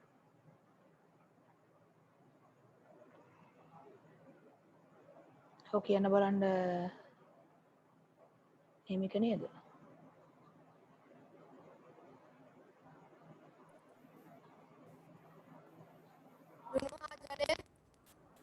ඔව් ලුණු සහ ජලය තියෙනවා. ලුණු ජලය ඊට අමතරව අයඩීන් තියෙන්න පුළුවන්. අයඩීන් මිශ්‍ර ලුණු නම් ගත්තේ. මූලිකව ලුණු සහ ජලය තියෙනවා. ඒතර මේකේ පේනවා ඇති මේ මිශ්‍රණයක් කියන එක ඇතුලේ සංඝටක කීපයක් තියෙනවා. ඒ මිශ්‍රණය අනුව තියෙන සංඝටක සහ තියෙන සංඝටක ප්‍රමාණය වෙනස් වෙනවා. දැන් මිශ්‍රණයක තියෙන මේ සුවිශේෂීම ලක්ෂණයක් තමයි මේ විවිධ සංඝටක තියෙනවා. හැබැයි මේ සංඝටක භෞතික ක්‍රම මගින් වෙන් කරන්න පුළුවන්. ඒ කියන්නේ සරල ක්‍රම මගින් සංඝටක එකිනෙකින් වෙන් කරන්න පුළුවන්. ඒ භෞතික ක්‍රම කියපුවාම දැන් සමහරට පෙරීම, හැලීම ඊළඟට ඔය චුම්බකයක් ඇල්ලීම වගේ එකක් සමහර මිශ්‍රණවල සංඝටක වෙන් කරන්න පාවිච්චි කරනවා. වාෂ්ප කිරීම අන්න ඒ වගේ සරල භෞතික ක්‍රම වලින් මේ සංඝටක වෙන් කරන්න පුළුවන්. දැන් මේකේ තියෙන වාක්‍ය සම්පූර්ණ කරොත් මිශ්‍රණයක සුවිශේෂී ලක්ෂණයකි එහි පවතින සංඝටක භෞතික ක්‍රම මගින් වෙන් කළ හැකි වීම. ඔතන තියෙනවා මේ මිශ්‍රණ කීපයක සංඝටක වෙන් කරන්න පාවිච්චි කරන ක්‍රම ලියන්න කියලා. ඔතන ඉස්සෙල්ලා ඔයගොල්ලෝ මේ පැන්සලෙන් ලියාගෙන යන්න බලන්න ඔය තියෙන මිශ්‍රණවල සංඝටක වෙන් කරගන්න පාවිච්චි කරන්න පුළුවන් ක්‍රම. මම කිව්වේ දැන් කීපයක්. එක එක ක්‍රම පාවිච්චි කරලා වෙන් කරන්න පුළුවන්. ඒ මූලික ක්‍රමය මොකක්ද කියලා ප්‍රධාන සංඝටක වෙන් කරගන්න ලියාගෙන යන්න බලන්න. පැන්සලෙන් ලියන්න ඉස්සෙල්ලා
ලියලා ඉවරද දැන්? දැන් ගොඩක් අය ලියලා ඉවරයි මං හිතන්නේ මේ බලන්න පොඩ්ඩක් ලියලා ඉවර නම් මට හරියට හොයාගන්න ඕන නිසා මේ ඉවරයි. අත්සලකුණ බන්නකො.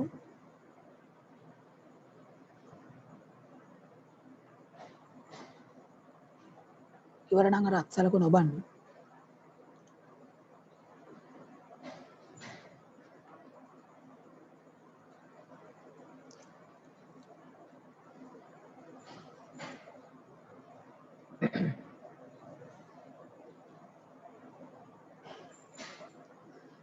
විසි පහක් විතර ඉවර කරලා තියෙනවා 30ක් විතර ඉවර කරලා තියෙනවා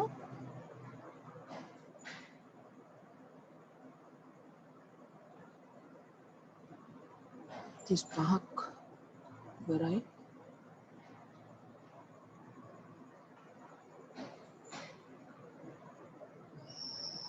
හතලියකට ආසන්න ප්‍රමාණයක් ඉවරයි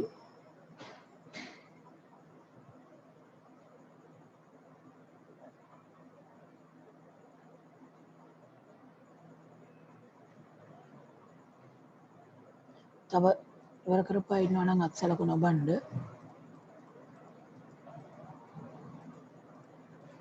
විවිධ ක්‍රම පාවිච්චි කරන්න පුළුවන් ඒ එක එක අවස්ථාවලදී සංඝටක ඉන් කරගන්න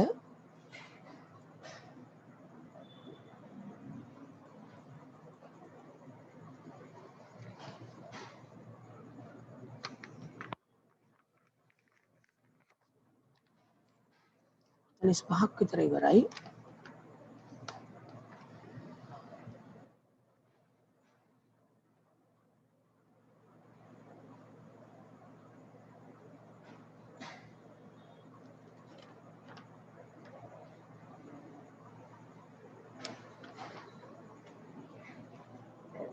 දැන් මේ කොටස මතක තියාගන්න මේ ටික මෙහෙම්මම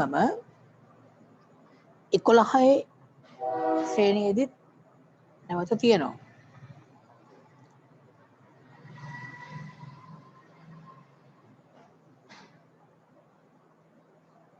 එහෙනම් මේවා 9 දී විතරක් නෙමෙයි 11 දීත් වමනා වෙනවා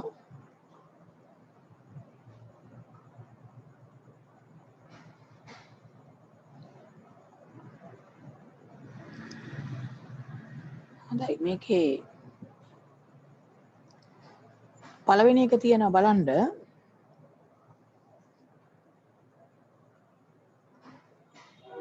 මේකේ තියෙන්නේ මේ බිත්තර වී වලින් බොල් වී ඉවත් කිරීම දැන් මොනවද මේ බිත්තර වී කියන්නේ ඇවිත් එක්ක බිත්තර සම්බන්ධ වෙන්නේ කොහොමද බිත්තර වී කිකිලිය සම්බන්ධද මේකට මොනවටද බිත්තර වී කියන්නේ බිත්තර වී ඔයගොල්ලෝ දන්න විදිහට බිත්තර වී කියන්නේ මොනවද ඒක දැනගෙන ඉන්න බෑ ඉස්සෙල්ලාම නේ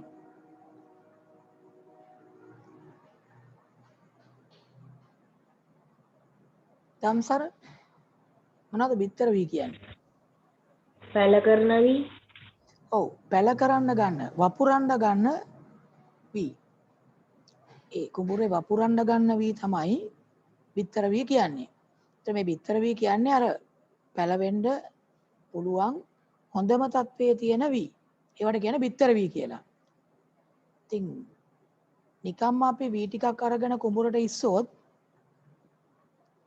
ඔය වී අතරේ තියෙනවා බොල් වී පැලවෙන්නේ නැහැ.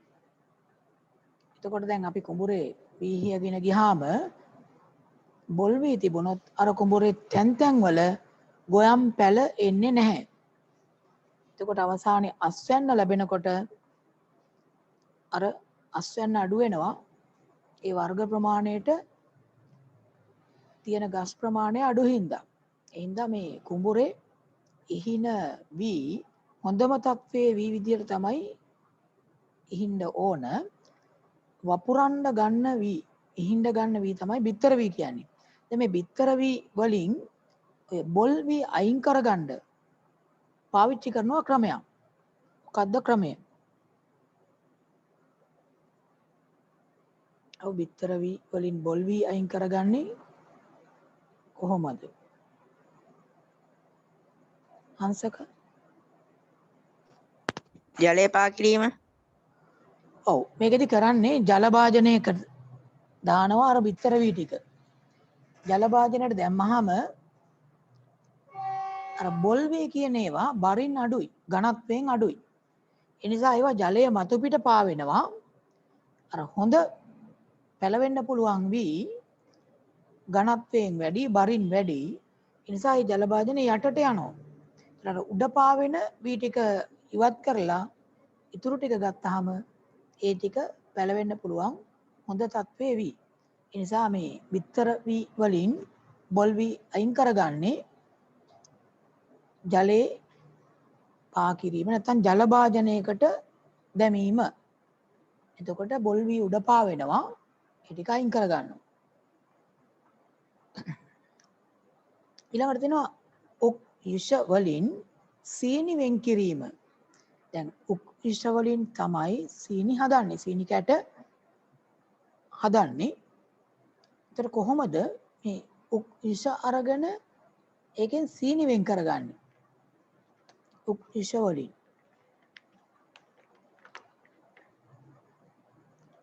නිපුන්. ඔව් ස්පටිකීකරණය ඔව් මේකෙදි මේ ස්පටිකීකරණය කියන්නේ කැට බවට පත් කිරීම කියන එක. ඒකෙදි උක් යුෂ අරගෙන ඒකේ ජලය වාෂ්ප කරනවා. එතකොට අඩියේ සීනි කැට නැත්නම් ස්පටික හැදෙන්න පටන් ගන්නවා. ඉතින් ඒකට අපි සාමාන්‍යයෙන් කියනවා ස්පටිකීකරණය කියලා.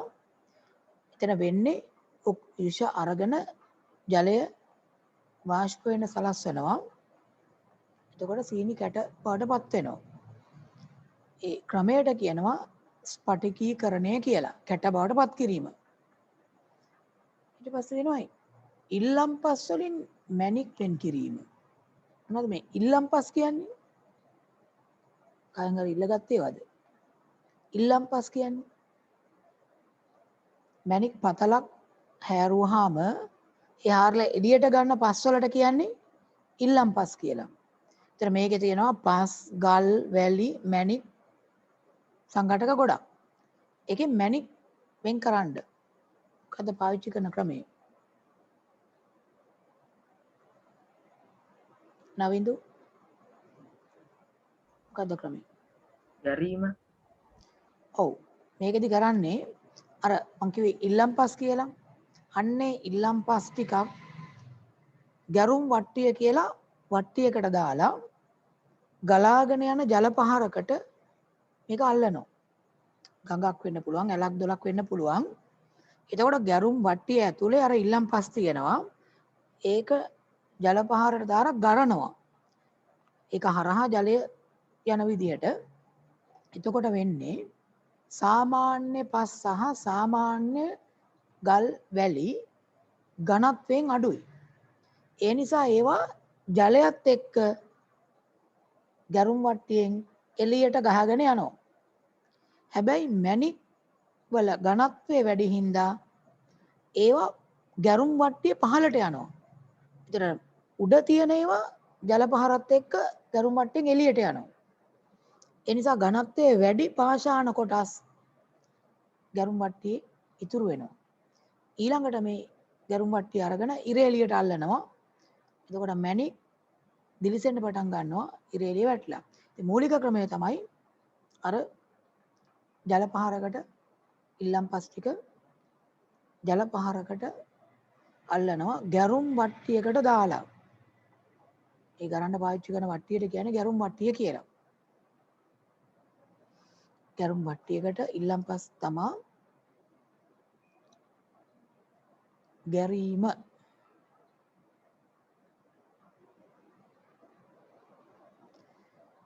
ඊට පස්සේ තියෙනවා වැලි වලින් බොරළු ඉවත් කිරීම. කොහොමද මේක කරන්නේ? ඔව් නිර්මින් කියන්න මයික් එක ඔන් වෙලා නැද්ද?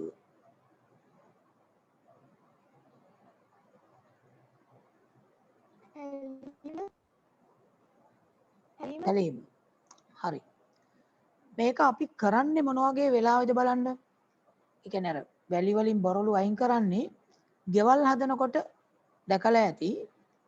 අර බිත්ති කපරාදු කරන්න එහෙම මේ බදාමි හදන්න කලින් වැලි ටික හලනවා. කොහොමද හලන්නේ? මොකද්ද ඒ හලන්න ගන්න උපකරණයට කියන්නේ? මොකෙන්ද වැලි හලන්නේ? ඔව් කවිෂා. වැලි හලන්නේ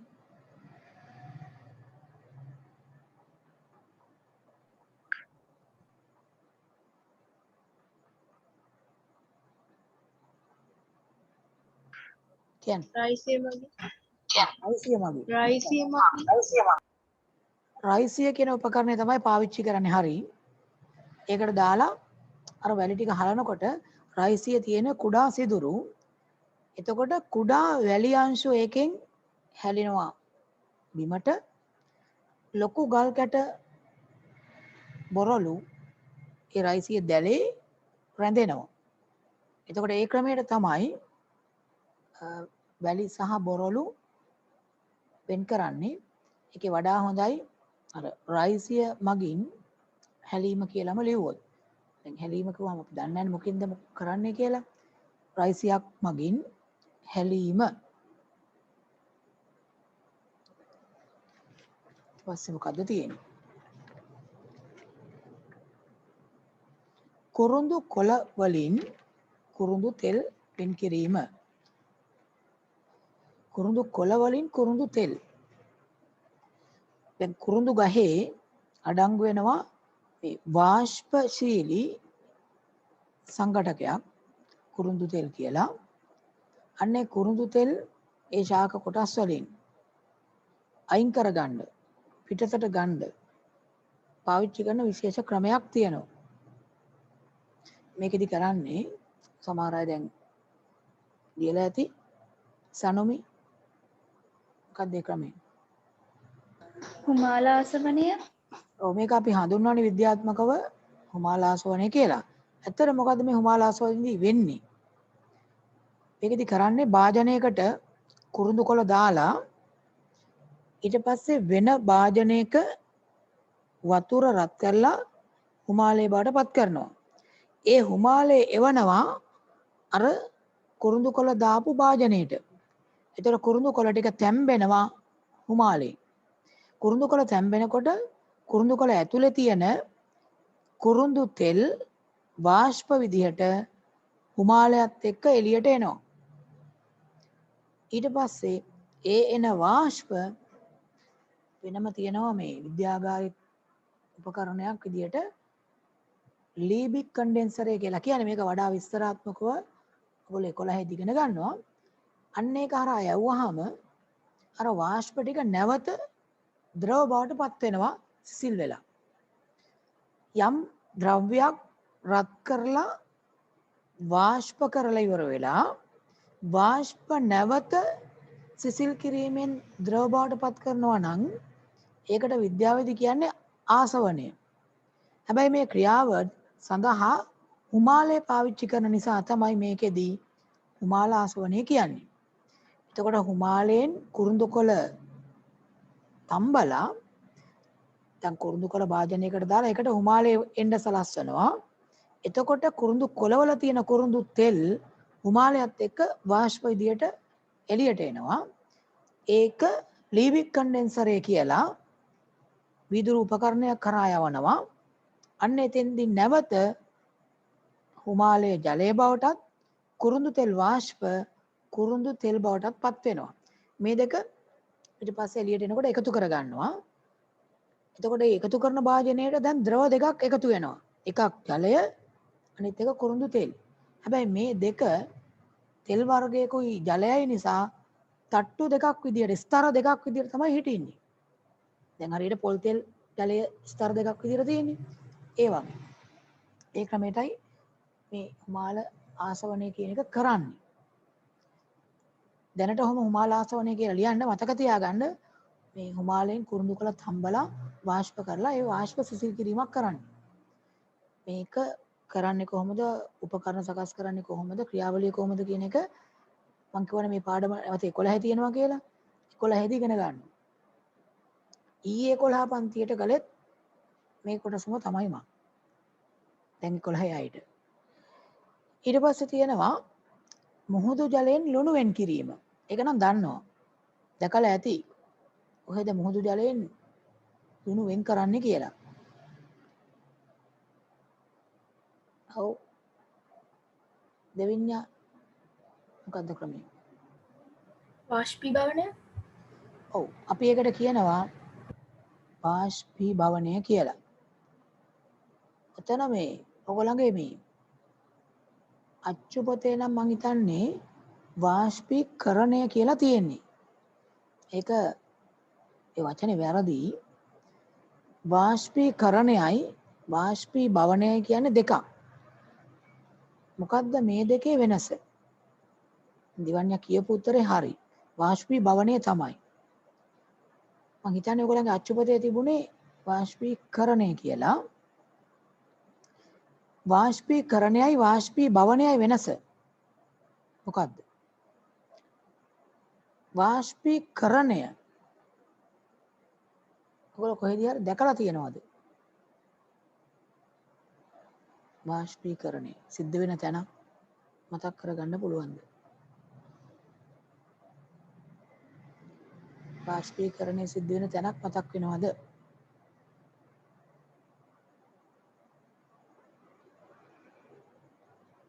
නිකන් ඔය අත්සලකුණ බලන්න වාෂ්පීකරණය කියන එක කොහේ හරි සිද්ධ වෙන තැනක් දැකලා තියෙන කෙනෙක්.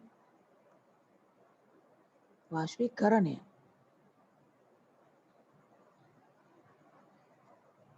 මෙත්මනු.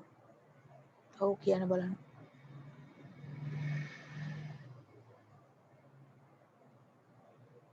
මෙත්මනු කොහෙද වාෂ්පීකරණයක් දැකලා තියෙන තැනක්?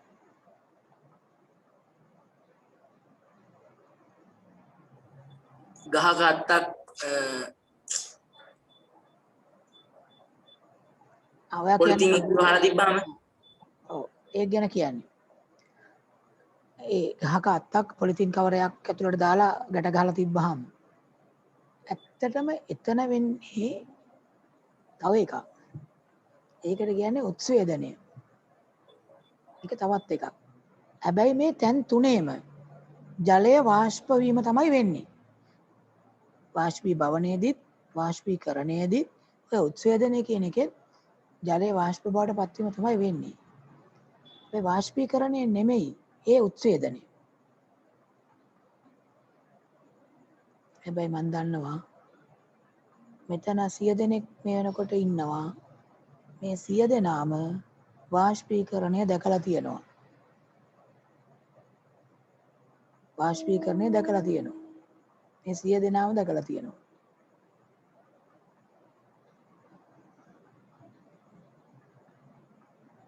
ඔව් දිවන්‍ය මොකද්ද කියන්නේ?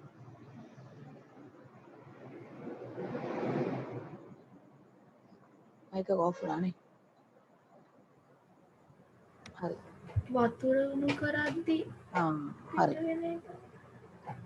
වතුර උණු කරනකොට වාෂ්පීකරණය තමයි වෙන්නේ. කේතලෙන් එහෙම නැත්නම් හීටරෙන් වතුර උණු කරනකොට හුමාලය උඩට යනවා දැකලා තියෙනව නේද? මෙතන ඉන්න හැමෝම දැකලා තියෙනවනේ. දැකලා නැත්නම් ජීවිතේට කුසිය පැත්තේ ගිහිල්ලා නැහැ. ඒ කියන්නේ මේ තැන් වාෂ්පීකරණය සිද්ධ වෙන තැන. ඒතර වාෂ්පීභවනය තමයි ලුණු ලේවායක වෙන්නේ. අර ජල චක්‍රය අඳිනවනේ. පොඩි කාලේ මැදලා ඇතිනේ. ජලාශ වලින් ජලය වාෂ්ප වෙන්නේ. ඒත් වාෂ්පීභවනය. සමහර පොත්පත්වල එතනත් වාෂ්පීකරණය කියලා ලියලා තියෙනවා. ඒක වැරදි. වාෂ්පීකරණය වෙන්නේ ඔන්න තේ හදන්න වතුර රත් කරනකොට වාෂ්පීකරණය වෙනවා. ලුණු ලේවායක වෙන්නේ වාෂ්පීකරණය නෙමෙයි වාෂ්පීභවනය. වාෂ්පීභවනය ලුණු ලේවායක ජල චක්‍රයකදී ජලාශ වලින් ජලය වාෂ්ප වෙන එක ඒ වාෂ්පීභවනය. ඉතින් ලුණු ලේ වායක එහෙම නැත්නම් වැවක පොකුණක වාෂ්පීකරණය එහෙම වුණා නම් අපිට ජීවිතේට පොකුණකට විලකට වැවකට බහින්න හම්බෙන්නේ නැහැ. ඇයි? වාෂ්පීකරණය සිද්ධ වෙන්නේ ජලය තාපාංකය දක්වා රත් වෙලා. ඒ කියන්නේ ජලය අර නටලා වාෂ්ප වෙනවා නම් එතකොට තමයි වාෂ්පීකරණය කියන්නේ. එතකොට ඒ වගේකට බැන්නොත් එහෙම බහින එකට නටනට යන්න පුළුවන්. වාෂ්පීකරණයක් වෙන්නේ නැහැ කිසිම විටක ඔය ජලාශවල වාෂ්පීභවනයක් වෙන්නේ. ඒතර වාෂ්පීකරණය කියන්නේ ජලය සෙල්සියස් අංශක 100ට රත් වෙලා වාෂ්ප වෙනවා නම් වාෂ්පීභවනයේදී වෙන්නේ ඒ ජල පෘෂ්ඨයේ මතු පිට ජල අංශු සාමාන්‍ය වායුගෝලීය උෂ්ණත්වයේදී වාෂ්ප බවට පත් වෙන එක. ඒ කියන්නේ අර තාපාංකයට රත් වෙලා නෙමෙයි. සාමාන්‍ය පරිසර උෂ්ණත්වයේදී මතු පිට පෘෂ්ඨයෙන් ජලය වාෂ්ප විදියට ඉවත් වෙනවා නම් ඒකයි වාෂ්පීභවනය කියන්නේ. එතකොට ලුණු ලේ වායක වෙන්නේ වාෂ්පීභවනය. එහෙම ජලය ලුණු ලේ වායකින් අඩු වෙනකොට ඒ ලුණු ලේ වාය යට ලුණු ස්ෆටික විදියට තැම්පත් වෙන්න ගන්නවා. ලුණු නිෂ්පාදනය ගැනත් වෙනම 11 දී ඔයගොල්ලෝ ඉගෙන ගන්නවා. ලුණු ලේ වායක කොහොමද මේක වෙන්නේ කියන එක. එහෙනම් ඒකට අපිට ලියන්න පුළුවන් වාෂ්පීභවනය. ලුණු ලේ වායක කරන්නේ ඒක. ඊට පස්සේ තියෙනවා බොර තෙල් වලින් විවිධ ඉන්ධන වෙන් කිරීම. අපි කලින් ලිව්වානේ බොර තෙල් වල තියෙන සංඝටක. ඔය සංඝටක වෙන් කරගන්නේ වෙනම උපකරණයක් පාවිච්චි කරලා මීටර් 40ක් 50ක් උස සිලින්ඩරාකාර බඳුනක් මේක. ඒක ඇතුලේ මේ තැටි වගේ තියෙනවා. ඒකේ පහලින් අර බොර තෙල් රත් කරලා වාෂ්ප කරනවා. ඒ වාෂ්ප උඩට එනකොට ඒ කුළුණක් වගේ එකේ උඩට එනකොට ටික ටික දැන් ඉහළ උෂ්ණත්වය අඩුයි. උඩට එන්න අර වාෂ්ප සිසිල් වෙනකොට මේ බොර තෙල් වල තියෙන සංඝටක ගොඩක්නේ. ඒවා ඔක්කොම අර ඒගොල්ලන්ගේ තාපාංකයට රත් වෙලා තමයි වාෂ්ප වෙන්නේ. උඩට එනකොට උෂ්ණත්වය අඩු වෙනකොට මොකද වෙන්නේ? අවස්ථා විපර්යාස කියන ඒවා මතක ඇතිනේ. ඝන රත් වුනහම ද්‍රව වෙනවා. ද්‍රව රත් වුනහම වායු වෙනවා. බොර තෙල් කියන්නේ ද්‍රවයක්නේ. ඒක රත් කරාම එහෙනම් ඒකේ තියෙන සංඝටක වාෂ්ප වෙනවා. දැන් අර කුළුණ දිගේ උඩට එනකොට ඉහළට එන්න උෂ්ණත්වය අඩුයි. යට තියෙන උෂ්ණත්වයට වඩා අඩුයි. උෂ්ණත්වය අඩු වෙනකොට මොකද්ද වෙන්නේ? අර අවස්ථා විපර්යාස වල අනිත් පැත්ත වායු සිසිල් වුණොත් නැවත ද්‍රව බවට පත් වෙනවනේ. එතකොට වෙන්නේ අර උඩට වාෂ්ප වෙලා යන ඒවා උඩට යද්දී උෂ්ණත්වය අඩු වෙනකොට ඒවා නැවත ද්‍රව වෙන්න පටන් ගන්නවා. අර කුළුණේ තියෙනවා තැන් තැන් වල තැටි වගේ ඒ ද්‍රව එකතු වෙන්න පුළුවන් විදියට. හැබැයි දැන් එක එක සංඝටක වල තාපාංක වෙනස් හින්දා ඒකේ කුළුණේ එක එක මට්ටම් වලට යනකොට ඒ මට්ටමේ තියෙන උෂ්ණත්වය අනුව එක එක ද්‍රවය එක එක වායුව ද්‍රව බවට පත් වෙනවා කුළුණේ එක එක මට්ටම් වලදී. එතකොට කුළුණේ පහළ ඉඳන් ඉහළට එක එක මට්ටම් වලදී අර සංඝටක වායු විදිහට උඩට ගියේවා නැවත ද්‍රව බවට පත් වෙනවා. එතකොට ඒ ද්‍රව නැවත වෙන් කරලා ඉවතර ගන්නවා ඩීසල්, පෙට්‍රල්, භූමි තෙල්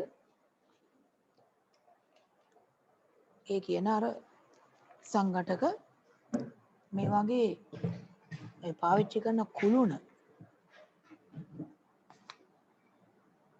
මේක මේ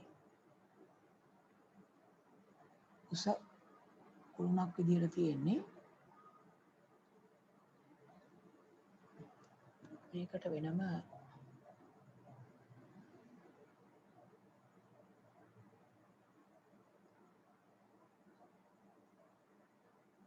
එහෙම නලයකින්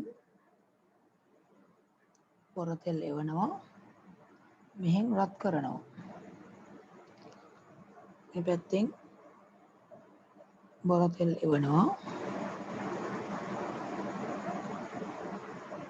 එතකොට මේ රත් වෙලා එන බොරතෙල් මෙහෙන් මේ වාෂ්ප විදියට උඩට යනවා රත් කරන්නේ මේ පහළනේ කුළුනේ උඩට යනකොට ඒකේ උෂ්ණත්වය ටික ටික මේ පල්ලෙහාට වඩා අඩුයි. ඒ කුළුනේ වෙනම හදලා තියෙනවා මේ අර වාෂ්ප එක එක මට්ටම් වලදී සිසිල් වෙනකොට ඒවා එකතු කරගන්න පුළුවන් විදිහට මෙහෙම තැටි වගේ කොටස්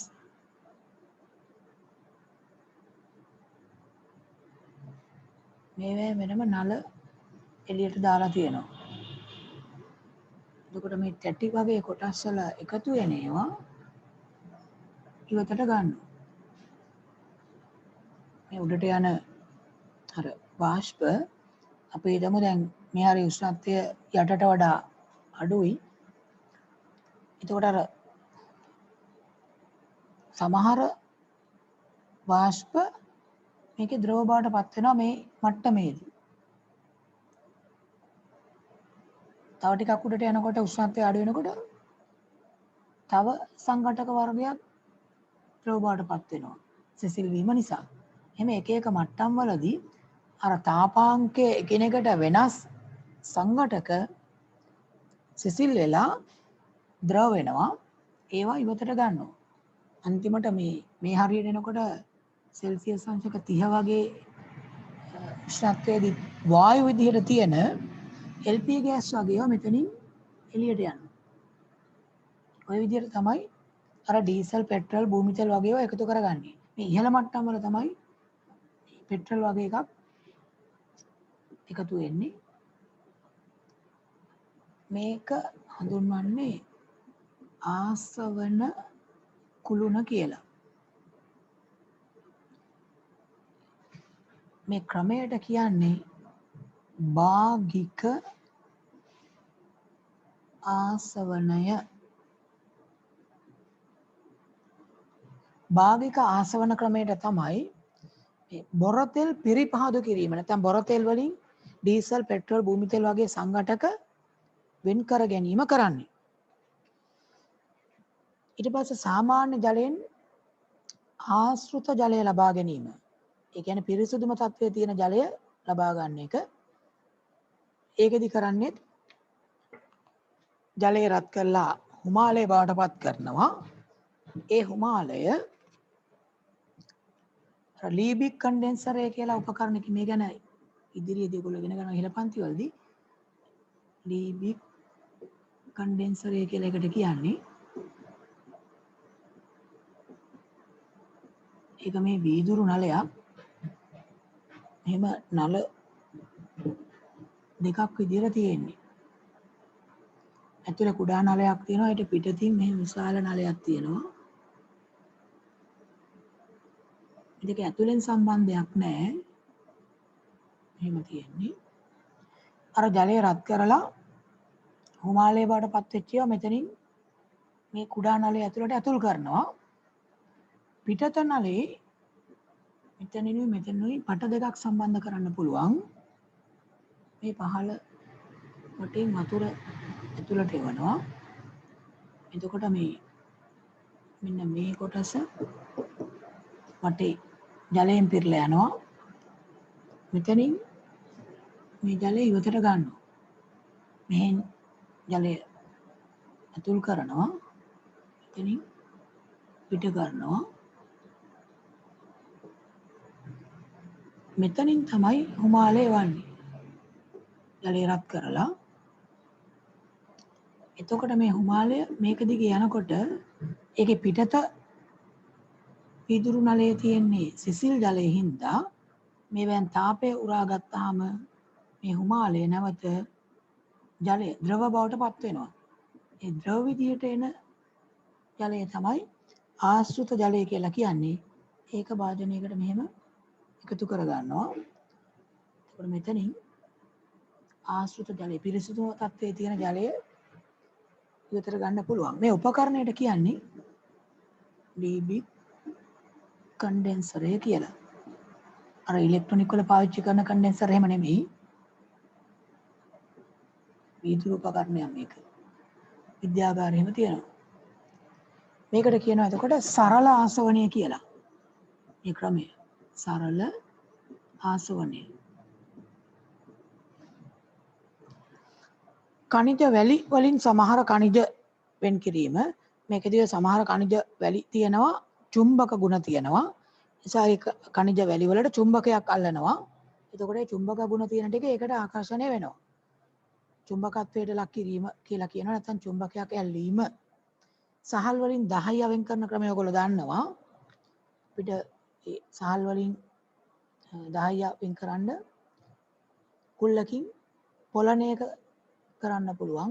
කුල්ලෙන් පෙලීම 10 වෙන් කරන්න කුල්ලෙන් පෙලීම. දැන් මේ මිශ්‍රණවල විවිධ සංඝටක තියෙනවා. මේ සංඝටක මිශ්‍රණය පුරාම ඒකාකාර විදිහට විසිරීලා තියෙනවා නම් ඒ මිශ්‍රණ වලට කියනවා සමජාතීය මිශ්‍රණ කියලා. දැන් ලුණු ද්‍රාවණයක් ගත්තොත් ජලයයි ලුණුයි මිශ්‍රණය පුරාම ඒකාකාර විදිහට විසිරීලා තියෙනවා. එහෙම එකක් සමජාතීය මිශ්‍රණයක්. සීනි වතුර දිය කරාම සීනි ද්‍රාවණය සමජාතීය මිශ්‍රණයක්. ග්ලූකෝස් වතුර දිය කරාම සමජාතීය මිශ්‍රණයක්. හැබැයි පස් ටිකක් වතුරට දාලා කැලැත්තුවාම ටිකක් වෙලා යනකොට ඔයගොල්ලෝ දකිනවා ඒ මිශ්‍රණයේ යට කොටස තද පාටයි උඩ කොටස ලා පාටයි. එතකොට සංඝටක ඒකාකාරව විසිරීලා නැහැ ඒකේ. අලු හුණු වතුරට දාලා හුණු දියර හැදුවොත් ටිකක් වෙලා යනකොට යට තද සුදු පාටට හුණු එකතු වෙනවා. උඩ හරිය අවර්ණ වගේ වෙනවා. එතකොට ඒකත් සංඝටක මිශ්‍රණය පුරා ඒකාකාරව පැතිරිලා නැහැ. එහෙම ඒවට කියනවා විෂම ජාතීය මිශ්‍රණ කියලා. ඒ නිසා මිශ්‍රණ කියන එක කොටස් දෙකකට බෙදන්න පුළුවන්. සමජාතීය මිශ්‍රණ සහ විෂම ජාතීය මිශ්‍රණ කියලා. මේ දෙක ලියලා උතනින් අපි ඒක ඉවර කරමු. ඉතින් පාඩම ඉවර වෙන හින්දා සමජාතීය මිශ්‍රණ කියන්නේ මොකක්ද කියලා ලියමු. මිශ්‍රණය පුරාම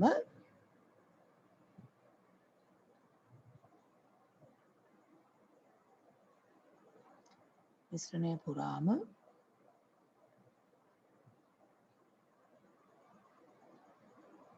සංඝටක මිශ්‍රණය පුරාම සංඝටක ඒකාකාරව විසිරී ඇති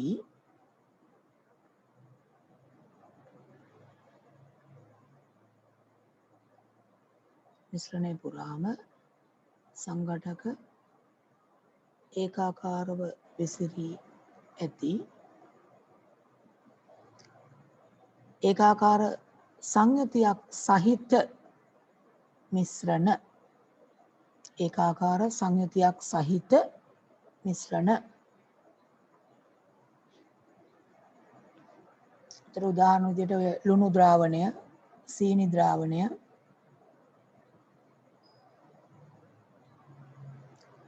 කොන්ඩිස් ද්‍රාවණය, කොන්ඩිස් වතුර දිය කරාම ලැබෙන ද්‍රාවණය, අම්ල ද්‍රාවණ, ඒවා සමජාතීය මිශ්‍රණ.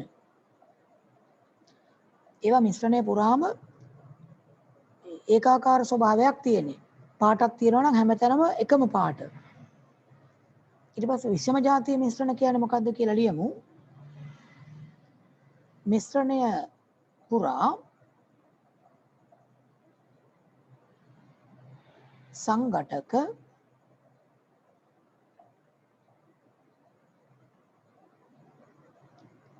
මිශ්‍රණය පුරා සංඝටක ඒකාකාරව විසිරී නැති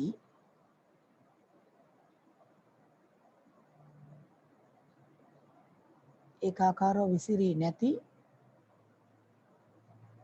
මිශ්‍රණයේ තනින් තැනට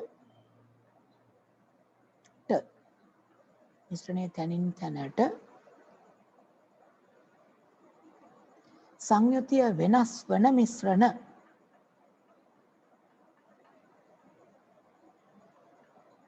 දැන් අර බොර ජලය, බදාම මිශ්‍රණය, අයිස්ක්‍රීම්, පළතුරු සලාද, සම්බෝලයක්, ඒ වගේ ඒවා ඒකාකාරව හරියටම හැමතැනම සංඝටක එකම විදියට විසිරලා නැහැ.